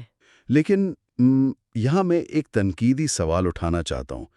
یہ سارا تصور، یہ فلسفی بادشاہ، یہ 3 طبقوں کی تقسیم، یہ کاغذ پر تو بہت زبردست لگتا ہے، لیکن کیا انسان کا لالچ اور اقتدار کی ہوس کبھی اتنی کامل ریاست بننے دے گی؟ کیا افلاطون حقیقت سے دور نہیں تھا؟ یہ ایک انتہائی اہم تنقید ہے، اور ول ڈیورینٹ نے اس کا جواب دیا ہے۔ افلاطون بھی جانتا تھا کہ انسانی کمزوریاں اس مثالی ریاست کو شاید زمین پر کبھی مکمل قائم نہ ہونے دیں۔ وہ خود اعتراف کرتا ہے کہ شاید یہ ریاست محض ایک آسمانی نمونہ ہے۔ آسمانی نمونہ یعنی ایک بینچ مارک؟ جی بالکل، یہ ایک ایسا ستارہ ہے جس کی سمت دیکھ کر ہم اپنے موجودہ خراب نظام کو بہتر کر سکتے ہیں۔ اگر ہمارے پاس کوئی مثالی معیاری نہیں ہوگا تو ہم کبھی خامیوں کی نشاندہی نہیں کر سکیں گے۔ یہ بات واقعی انسان کو ایک گہری سوچ میں مبتلا کر دیتی ہے، اور اسی مثالی حقیقت کی جستجو میں افلاطون نے اپنی طویل زندگی گزاری۔ کہا جاتا ہے کہ اسی سال کی عمر میں وہ ایک شادی کی تقریب میں خاموشی سے سوتے ہوئے اس دنیا سے رخصت ہو گیا۔ جی، اس کا جسم مٹ گیا لیکن اس کے نظریات ہمیشہ کے لیے امر ہو گئے۔ بالکل، اور اس پر بات کرتے ہوئے اگر ہم اس چیز کو آج کے دور پر لاگو کریں تو ایک بہت بڑا سوالیہ نشان ابھرتا ہے۔ آج کے دور میں ہم بغیر کسی خاص تعلیمی و اخلاقی تربیت کے محض نعروں کی بنیاد پر ووٹ ڈال کر ملک کی باغ ڈور مختلف افراد کو سونپ دیتے ہیں۔ اگر ہمیں جوتے بنوانے ہوں یا علاج کروانا ہو تو ہم ایک ماہر موچی یا ڈگری یافتہ ڈاکٹر تلاش کرتے ہیں۔ ہم کسی اناڑی کو اپنا جسم چھیرنے کی اجازت نہیں دیتے۔ تو پھر ایک پوری ریاست چلانے والوں کے لیے کوئی سخت فکری و اخلاقی تربیت لازمی کیوں نہیں سمجھی جاتی؟ کیا آج کی دنیا کو واقعی افلاطون کے اس فلسفی بادشاہ کے تصور کی ضرورت نہیں ہے، یا ہم آج بھی اسی غار کے اندھیرے میں سائے دیکھ کر خوش ہو رہے ہیں؟ واقعی یہ ایک ایسا سوال ہے جو ہر باشعور انسان کو خود سے پوچھنا چاہیے۔ اگلے حصے میں ہم ارسطو اور اس کے سائنسی فلسفے کے بارے میں بات کریں گے۔ یہ حصہ نمبر 5 ہے۔ اچھا، ذرا تصور کریں، مطلب صدیوں تک جو دنیا کے بڑے بڑے مفکرین اور فلسفی تھے، وہ بس آسمانوں کی طرف ہی دیکھتے رہے۔ ہاں بالکل، وہ بس پرفیکٹ دائروں اور خیالی سچائیوں کے خواب دیکھتے تھے۔ بالکل، مطلب ان کا پختہ یقین تھا کہ یہ جو ہماری مادی دنیا ہے، یہ تو بس ایک دھوکہ ہے، اور اصل سچائی کہیں دور بادلوں کے پار ہے۔ صحیح کہہ رہے ہیں۔ اور پھر تاریخ میں ایک شخص آتا ہے جو آسمان سے نظر ہٹاتا ہے، زمین پر جھکتا ہے اور مٹی سے ایک پتا اٹھا کر کہتا ہے کہ سچائی تو بالکل ہمارے ہاتھوں میں ہے۔ واہ! اور آج کی ہماری گفتگو کا مرکز یہی کمال کا شخص یعنی ارسطو ہے۔ ہم ول ڈیورنٹ کی مشہور کتاب دی اسٹوری آف فلسفی اور کچھ دیگر تاریخی حوالوں کو سامنے رکھتے ہوئے اس بات کی گہرائی میں جائیں گے کہ ارسطو نے کس طرح علم کو آسمانوں سے کھینچ کر انسانوں کے روزمرہ مسائل کے ساتھ جوڑا۔ بالکل، اور یہ کوئی معمولی بات نہیں تھی، یہ انسانی سوچ کے انداز میں ایک بہت بڑا دھماکہ تھا واقعی۔ صحیح، اس نے فلسفے کو صرف نظریاتی اور خیالی نہیں رہنے دیا، بلکہ ایک عملی اور سائنسی علم بنا دیا۔ تو چلیں اس کا جائزہ لیتے ہیں۔ اچھا، اس زبردست تبدیلی کو پوری طرح سمجھنے کے لیے ضروری ہے کہ ہم پہلے ارسطو کے پس منظر کو دیکھیں۔ وہ کوئی ایسا جادوگر تو نہیں تھا جو اچانک کہیں سے نمودار ہو گیا۔ ہاں، ظاہر ہے ہر کسی کا ایک بیک گراؤنڈ ہوتا ہے۔ بالکل، اور اس کی تو پوری زندگی دو بالکل مختلف دنیاؤں کے درمیان ایک کشمکش کی کہانی ہے۔ ایک طرف تو وہ افلاطون جیسے عظیم فلسفے کا شاگرد تھا۔ ذرائع بتاتے ہیں کہ اس نے افلاطون کی اکیڈمی میں کوئی تقریباً 20 سال گزارے۔ 20 سال؟ مطلب یہ تو ایک عمر ہوتی ہے۔ ہاں، اور وہ اتنا ذہین تھا کہ افلاطون اسے اپنی اکیڈمی کا ذہن یا انٹیلیجنس کہتا تھا۔ لیکن میں نے جو پڑھا ہے اس کے مطابق اس کہانی میں ایک بہت زبردست ٹوسٹ بھی ہے۔ ارسطو کا خاندانی پس منظر بالکل مختلف تھا۔ جی، وہ کیسے؟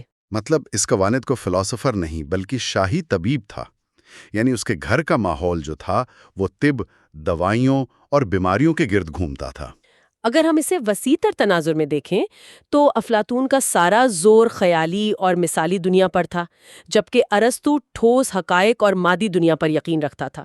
یہیں سے فلسفے کو ایک نئی اور سائنسی بنیاد ملی۔ یہ تو بالکل ایسے ہی ہے نا جیسے ایک عملی انجینئر جو روزانہ سیمنٹ اور سریا دیکھتا ہے، وہ کسی تھیوریٹیکل فزسسٹ کی کلاس میں بیٹھ جائے۔ بالکل صحیح مثال دی آپ نے۔ مطلب وہ اصول تو سیکھتا ہے، لیکن اس کی نظر ہمیشہ اس بات پر رہتی ہے کہ ان اصولوں سے کوئی عملی مشین کیسے بنائی جائے جو حقیقت میں کام کرے۔ ہاں، اور اسی لیے ارسطو نے اپنے استاد کے اس نظریے کو مسترد کر دیا کہ یہ دنیا صرف پرچھائیوں کی دنیا ہے۔ اس نے حقیقت کو زمین پر واپس لانے کا فیصلہ کیا۔ اچھا، اب جب ارسطو نے یہ طے کر لیا کہ سچائی اسی دنیا میں ہے، تو خیالی دنیا سے نکل کر حقائق کی دنیا کو سمجھنے کے لیے اسے ایک ٹھوس آلے کی ضرورت تھی۔ بالکل، اور یہی ضرورت دراصل منطق یعنی لاجک کی ایجاد کا باعث بنی۔ اس نے تعریفات اور قیاس، جسے ہم سولوجزم کہتے ہیں، اس کے اصول وضع کیے تاکہ سوچنے کے عمل کو منظم کیا جا سکے۔ تو اس سب کا کیا مطلب ہے؟ مطلب میرا ایک سوال ہے یہاں پر۔ جی پوچھیں۔ کیا منطق سے واقعی کوئی نئی سچائی دریافت ہوتی ہے، یا یہ صرف ان باتوں کو گھما پھرا کر دہرانے کا نام ہے جو ہم پہلے سے جانتے ہیں؟ یہ بڑا اہم سوال ہے۔ دیکھیں، منطق دراصل نئی سچائی کھوجنے سے زیادہ خیالات کی درستگی اور غلط فہمیوں سے بچنے کا ایک نظام ہے۔ اچھا، مطلب ایک فلٹر کی طرح۔ بالکل، یہ ایک طرح کا کوالٹی کنٹرول ہے۔ انسانی تاریخ میں یہ پہلا موقع تھا جب سوچنے کے عمل کو سائنسی اصولوں پر استوار کیا گیا۔ یہ ہمیں بتاتا ہے کہ ہم جذبات میں آ کر کوئی غلط نتیجہ تو نہیں نکال رہے۔ تو جیسے کوئی کہے کہ تمام کامیاب ایپس مسئلہ حل کرتی ہیں، میری ایپ مسئلہ حل کرتی ہے تو میں بھی کامیاب ہو جاؤں گا۔ ہاں، اور منطق بتاتی ہے کہ یہ دلیل غلط ہے، کیونکہ مسئلہ حل کرنا صرف ایک شرط ہے، واحد شرط نہیں۔ ارسطو نے باقاعدہ نقشہ کھینچ کر بتایا کہ انسانی سوچ کہاں پھسلتی ہے۔ یہ واقعی کمال ہے. مطلب منطق کا ہتھیار ملنے کے بعد ارسطو نے اس منظم سوچ کو عملی طور پر اپنے ارد گرد کی مادی دنیا اور خصوصاً جانداروں پر آزمانا شروع کیا. بالکل، اس نے حیاتیات پر بہت گہرا اثر ڈالا، اور آپ کو پتہ ہے اسے اس کام میں اپنے شاگرد سکندر اعظم کی مدد بھی حاصل تھی. ہاں، میں نے پڑھا تھا. مطلب یہاں بات واقعی بہت دلچسپ ہو جاتی ہے. آج سے 2000 سال قبل وسائل کی کمی کے باوجود یہ کتنا وسیع اور منظم سائنسی منصوبہ تھا. جی، اس نے سکندر کی مدد سے دنیا کا پہلا بڑا چڑیا گھر یعنی زولوجیکل گارڈن بنایا. اس نے ہزاروں جانوروں اور پودوں کا مشاہدہ کیا. واقعی حیران کن ہے. اور صرف یہی نہیں، اس نے جانوروں کی درجہ بندی کی اور یہ بھی نوٹ کیا کہ ان کی خوراک ان کے طرز زندگی کا تعین کرتی ہے. مثلا گھاس کھانے والے جانور اور گوشت کھانے والے جانوروں کی ساخت میں فرق. لیکن کیا اس سے کچھ غلطیاں بھی ہوئی؟ مطلب اتنے پرانے دور میں سب کچھ تو پرفیکٹ نہیں ہو سکتا. ہاں بالکل، کچھ مزہ خیز غلطیاں بھی ہوئیں. جیسے اس کا یہ ماننا تھا کہ عورتوں کے دانت مردوں سے کم ہوتے ہیں. ہاں مطلب وہ کسی دن بھی اپنی بیوی کے دانت گن سکتا تھا، پر اس نے ایسا نہیں کیا. بالکل، لیکن اس کا بنیادی کارنامہ یہ ہے کہ اس نے ثابت کیا کہ علم کا حصول صرف بیٹھ کر سوچنے میں نہیں بلکہ دنیا کا بغور مشاہدہ کرنے میں ہے. صحیح. جس طرح ارسطو نے طبعی دنیا اور جانوروں کا منظم مطالعہ کیا، اسی سائنسی انداز کو اس نے انسانوں پر بھی لاگو کیا. اخلاقیات پر. یہاں جو بات سب سے حیران کن ہے وہ یہ ہے کہ ارسطو نے اخلاقیات کو کوئی صوفیانہ راز نہیں رہنے دیا بلکہ اسے ایک عملی سائنس بنا دیا. اس کے نظریے کی بنیاد اعتدال یعنی توازن ہے. The golden mean. ٹھیک. ہاں، اس کے نزدیک خوبی یا نیکی کوئی پیدائشی تحفہ نہیں بلکہ مسلسل عادت کا نام ہے. ہر نیکی دو انتہاؤں کے درمیان کا راستہ ہے. جیسے گٹار کی تار، اگر بہت زیادہ کھچی ہوئی ہو تو ٹوٹ جائے گی، اور اگر بہت ڈھیلی ہو تو اس سے سر نہیں نکلے گا. مطلب توازن ہی بہترین آواز پیدا کرتا ہے. کیا خوبصورت مثال دی. ارسطو بھی یہی کہتا ہے کہ بہادری، بزدلی اور اندھا دھند خطرہ مولنے کے درمیان کا متوازن رویہ ہے. یہ نظریہ انسان کو ناممکن معیار کے بجائے ایک قابل عمل اور حقیقت پسندانہ راستہ دکھاتا ہے. لیکن کیا ہر صورتحال میں یہ درمیانہ راستہ کام کرتا ہے؟ فرض کریں ایک بچہ ڈوب رہا ہے، تو کیا میں سوچوں گا کہ چھلانگ لگانا انتہائی قدم ہے اور چلے جانا بزدلی، تو میں بس لکڑی پھینک دوں؟ بڑا اچھا سوال ہے. ارسطو کا گولڈن مین کوئی فکسڈ فارمولا نہیں ہے. اگر آپ بہترین تیراک ہیں تو پانی میں چھلانگ لگانا ہی آپ کے لیے متوازن اور بہادری کا راستہ ہے. لیکن اگر آپ کو تیرنا نہیں آتا تو کود جانا بے وقوفی ہوگی. اچھا، مطلب کانٹیکسٹ یا سیاق و سباق بہت اہم ہے. بالکل. اب جب ایک فرد توازن اور اعتدال سیکھ لیتا ہے تو اگلا قدم یہ ہے کہ متوازن افراد مل کے ایک متوازن معاشرہ کیسے بنائیں. لہٰذا اخلاقیات قدرتی طور پر سیاست کی طرف رہنمائی کرتی ہے. اور سیاست پر تو اس کا بہت گہرا اثر ہے. اس کا وہ مشہور نظریہ کہ انسان اکیلا یا تو جانور ہو سکتا ہے یا خدا. ہاں، وہ معاشرے کو ایک زندہ جسم کی طرح دیکھتا تھا. اور آپ کو معلوم ہے اس نے 158 مختلف حکومتوں کے آئین کا مطالعہ کیا تھا. 158؟ تو کیا ارسطو کے نزدیک کوئی ایک بہترین نظام حکومت ہے جس پر سب کو عمل کرنا چاہیے؟ نہیں، وہ کسی ایک خیالی نظام یا یوٹوپیا کا حامی نہیں تھا. وہ معاشرے کو ایک حیاتیاتی جسم سمجھتا تھا جہاں مختلف حصوں کا متوازن ہونا ضروری ہے. اس نے کہا کہ معاشرے کے استحکام کا راز درمیانے طبقے یعنی مڈل کلاس میں ہے. اچھا، مڈل کلاس مطلب امیر مغرور ہو جاتے ہیں اور غریب حسد کا شکار. تو مڈل کلاس ایک بفر کا کام کرتی ہے. بالکل صحیح سمجھے آپ. تو گفتگو کو سمیٹتے میں ہم کہہ سکتے ہیں کہ ارسطو نے منطق، حیاتیات اور سیاست جیسے مختلف علوم پر گہرا اثر ڈالا. اس نے فلسفہ کو محض نظریاتی بحثوں سے نکال کر عملی علم بنا دیا. جی، اور آج کے دور میں معلومات کے سیلاب کے دوران بھی ارسطو کا اعتدال اور توازن کا اصول ایک بہترین عملی رہنما بن سکتا ہے. واقعی. لیکن اختتام پر ایک سوچنے پر مجبور کرنے والا خیال یہ ہے کہ ارسطو کا ماننا تھا کہ انسان کی سب سے اعلیٰ خوشی پرسکون ہو کر سوچنے اور غور و فکر یعنی کانٹمپلیشن میں ہے. خاموشی میں. بالکل. تو آج کے اس بے تحاشا شور اور ٹیکنالوجی کے دور میں کیا ہم نے وہ خاموشی اور سکون ہمیشہ کے لیے کھو دیا ہے جو ارسطو کے نزدیک سچی خوشی کے لیے شرط تھا؟ یہ ایک ایسا سوال ہے جس پر ہر شخص کو خود غور کرنا چاہیے. اگلے حصے میں ہم جدید فلسفہ کے اہم مفکرین اور ان کے نظریات کا خلاصہ دیکھیں گے. کیا کبھی یہ خیال ذہن میں آیا ہے کہ وہ اصول جنہیں آج ہم سچائی مانتے ہیں یا اچھائی اور برائی کا حتمی پیمانہ کہتے ہیں، کیا وہ واقعی کائناتی سچائیاں ہیں؟ یا پھر انہیں صدیوں پہلے ان لوگوں نے بنایا تھا جو یا تو طاقتور بننا چاہتے تھے یا ہمیں ذہنی طور پر کمزور رکھنا چاہتے تھے؟ بالکل. تو آج ہم انسانی یقین اور ان حتمی سچائیوں کے اس بنے بنائے نقشے کو مکمل طور پر ادھیڑنے والے ہیں.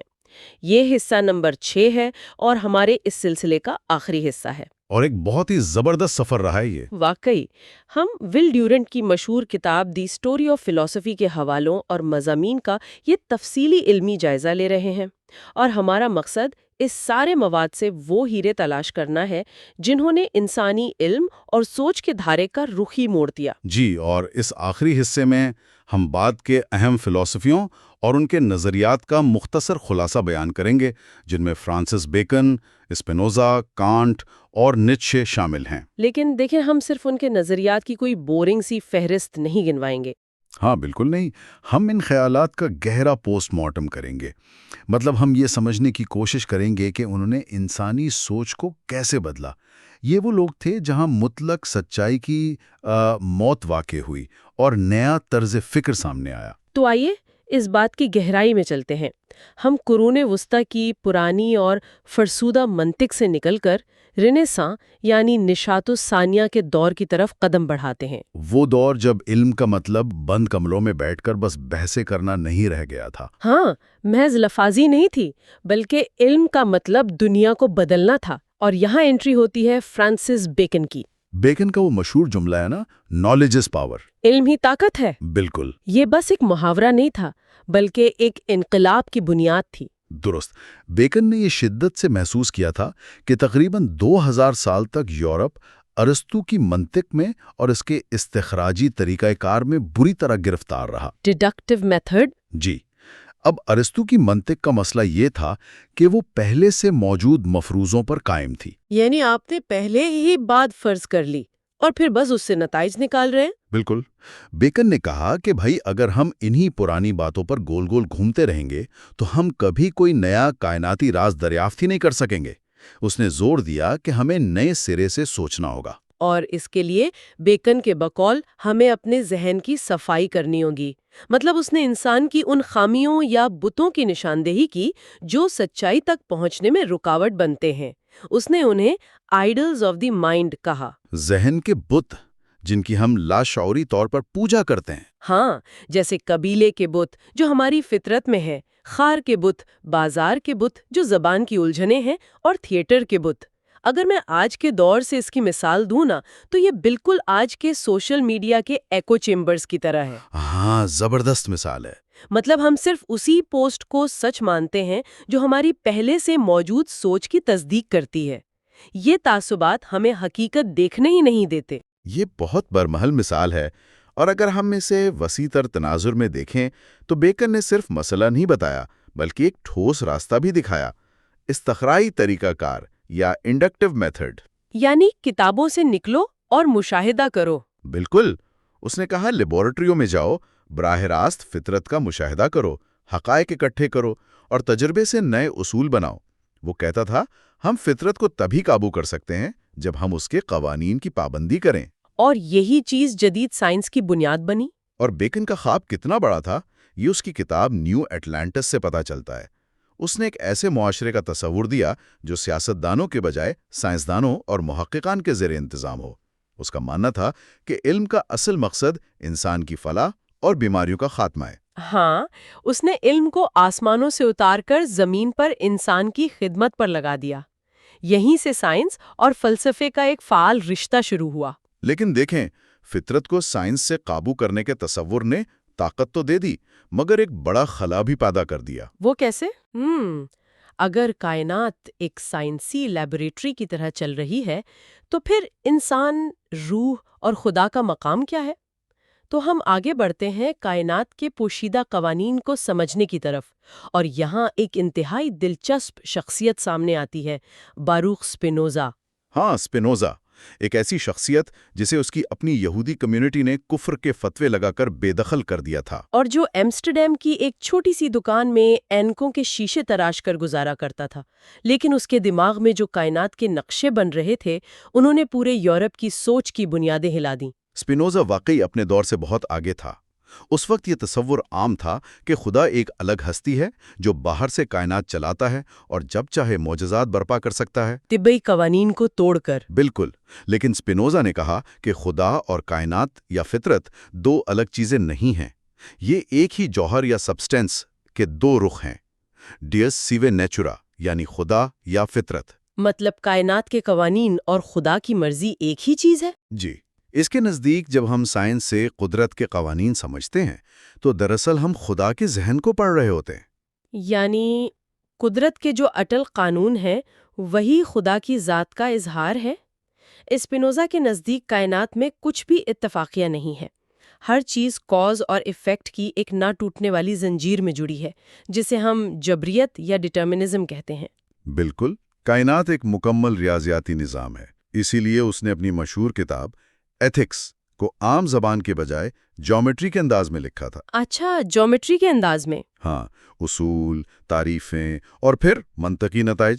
وہ کہتا تھا کہ انسانی جذبات، محبت، نفرت، غصہ، ان سب کا مطالعہ بھی ایسے ہی موضوعاتی انداز میں ہونا چاہیے جیسے ہم لکیروں یا دائروں کا کرتے ہیں۔ یہ بات بہت تجسس پیدا کرتی ہے۔ اس حسابی انداز کی کوئی عملی مثال دیجیے ذرا۔ یہ جاننا واقعی دلچسپ ہے۔ مثال کے طور پر وہ اصول طے کرتا ہے کہ ہر جاندار اپنی بقا کی کوشش کرتا ہے۔ پھر وہ کہتا ہے خوشی کیا ہے؟ خوشی وہ احساس ہے جب ہماری بقا کی طاقت میں اضافہ ہوتا ہے۔ اچھا، اور غم؟ غم تب ہے جب وہ طاقت کم ہوتی ہے، اور محبت دراصل وہ خوشی ہے جس کی وجہ ہمیں کوئی بیرونی شے لگتی ہے۔ نفرت وہ تکلیف ہے جو کسی دوسرے شخص کی وجہ سے محسوس ہو۔ اس نے جذبات کو خالص منطقی قوانین کی پیداوار ثابت کیا۔ تو اس سب کا اصل مطلب کیا ہے؟ اگر کائنات میں ہر چیز ایک طے شدہ قانون کے تحت ہو رہی ہے، ہر نتیجہ کسی پچھلی وجہ کے تابع ہے، تو پھر انسان کی مرضی کہاں گئی؟ فری ول، ہاں۔ مطلب کیا ہماری زندگی بس ایک لکھی ہوئی اسکرپٹ ہے؟ کیا ہماری آزادی صرف اتنی ہے کہ ہم موسمیاتی پیشگوئی سن کر چھتری ساتھ رکھ لیں لیکن بارش کو نہیں روک سکتے؟ یہ بہت زبردست اور گہرا سوال ہے۔ سپینوزا کے ہاں آزادی کا تصور روایتی تصور سے مختلف ہے۔ اس کے نزدیک آزادی کا مطلب یہ نہیں کہ ہم جو چاہیں کر گزریں، کیونکہ وہ تو ممکن ہی نہیں ہے۔ تو پھر کیا ہے؟ حقیقی آزادی یہ ہے کہ ہم اپنے جذبات کے اندھے پن سے نکل کر کائنات کی ضرورت کو، اس نیسیسٹی کو عقل کے ذریعے سمجھ لیں۔ اسے روزمرہ کی زندگی کے حوالے سے ذرا مزید آسان کیجیے۔ دیکھیں، جب ہم کسی واقعے کی وجہ نہیں سمجھتے تو ہم جذبات کے رحم و کرم پر ہوتے ہیں۔ ہم غصہ کرتے ہیں، مایوس ہوتے ہیں، ہمیں لگتا ہے اس شخص نے میرے ساتھ زیادتی اپنی آزاد مرضی سے کی۔ ہاں، ایسا ہی ہوتا ہے۔ لیکن جب عقل کے ذریعے یہ جان لیتے ہیں کہ جو بھی ہو رہا ہے وہ کائنات کے اٹل قانونوں کے تحت ناگزیر تھا، تو ہمارا وہ جذباتی پن، غصہ اور بے چینی ختم ہو جاتی ہے۔ اسے وہ خدا سے عقلی محبت، امور انٹلیکچوالس ڈیئی کہتا ہے۔ یعنی اس ریاضیاتی نظام کو بنا کسی شکوے کے قبول کر لینا ہی سب سے بڑی آزادی ہے۔ یہ تو ایک بہت ہی گہرا اور صوفیانہ نظریہ ہے۔ تسلی بخش بھی۔ ہاں، لیکن فلسفے کی دنیا میں زلزلے آتے رہتے ہیں۔ اسپینوزا کی اس جبریت نے سکون دیا، مگر بعد میں ڈیوڈ ہیوم جیسے فلسفیوں نے شکوک کھڑے کر دیے۔ ہیوم نے تو کاز اینڈ ایفیکٹ پر ہی سوال اٹھا دیا۔ اس نے کہا یہ علت و معلول صرف ذہن کی عادت ہے، کائنات میں کسی اٹل قانون کا حتمی ثبوت نہیں ہے۔ اور اس نے سائنس اور مذہب دونوں کی بنیادیں ہلا دیں۔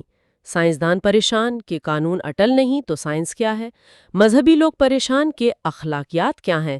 تو اس بحران میں ابھرتا ہے ایمانوئل کانٹ۔ کانٹ نے خود مانا تھا کہ ہیوم نے اسے اس کی علمی نیند سے جھنجھوڑ دیا۔ جی ہاں، کانٹ کے سامنے ہمالیہ جتنا بڑا چیلنج تھا۔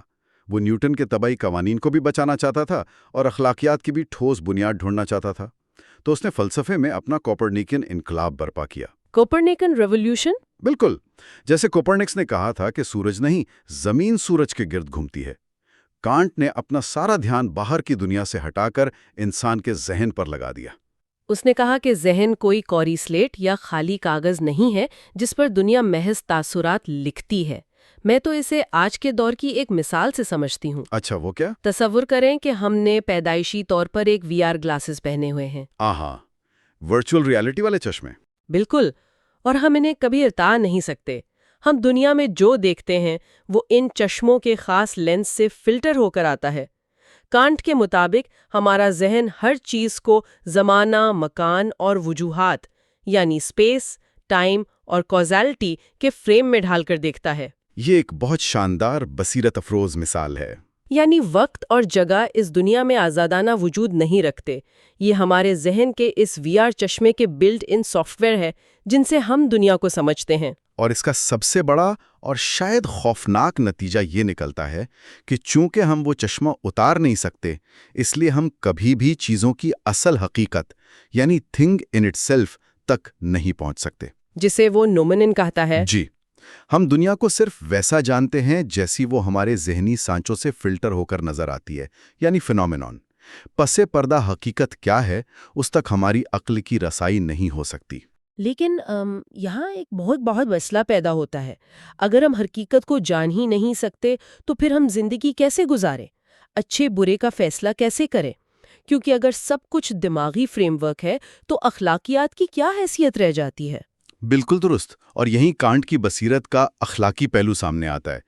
اس نے کہا کہ چونکہ ہم سائنس سے خالص حقیقت ثابت نہیں کر سکتے، اس لیے اس نے عملی عقل یا پریکٹیکل ریزن کی بنیاد پر ایک اٹل نظریہ اخلاقیات پیش کیا، جسے وہ کیٹیگوریکل امپیریٹو کہتا ہے۔ بالکل۔ یہ وہی مشہور اصول ہے نا جس میں کانٹ کہتا ہے کہ کوئی بھی عمل کرنے سے پہلے یہ سوچو کہ کیا تم چاہو گے کہ تمہارا یہ عمل پوری دنیا کے لیے ایک عالمی قانون بن جائے؟ 100% درست۔ انسان کا فرض ہے کہ وہ صرف وہ کام کرے جس سے وہ پوری انسانیت کے لیے قانون بنتا دیکھنا پسند کرے۔ اگر میں جھوٹ بولنے کا سوچ رہا ہوں تو مجھے سوچنا چاہیے کہ کیا ہر انسان ہر معاملے میں جھوٹ بولے؟ جواب نفی میں ہوگا، کیونکہ سچائی اور اعتبار کا تصور ہی ختم ہو جائے گا اور معاشرہ تباہ ہو جائے گا۔ بالکل۔ اخلاقیات ہی وہ میدان ہے جہاں ہم فطرت کی مشینی جبریت سے نکل کر آزاد ہوتے ہیں۔ ہم کوئی کام فائدے کے لیے نہیں کرتے، بلکہ اس لیے کرتے ہیں کہ وہ ہمارا فرض ہے۔ لیکن ذرا ٹھہریے، کانٹ کا یہ اصول سننے میں تو زبردست ہے لیکن عملی زندگی میں تو بہت پیچیدہ ہے۔ مطلب ایک مشہور مثال لیتے ہیں۔ فرض کریں کہ میرا ایک بے گناہ دوست میرے گھر میں چھپ جاتا ہے۔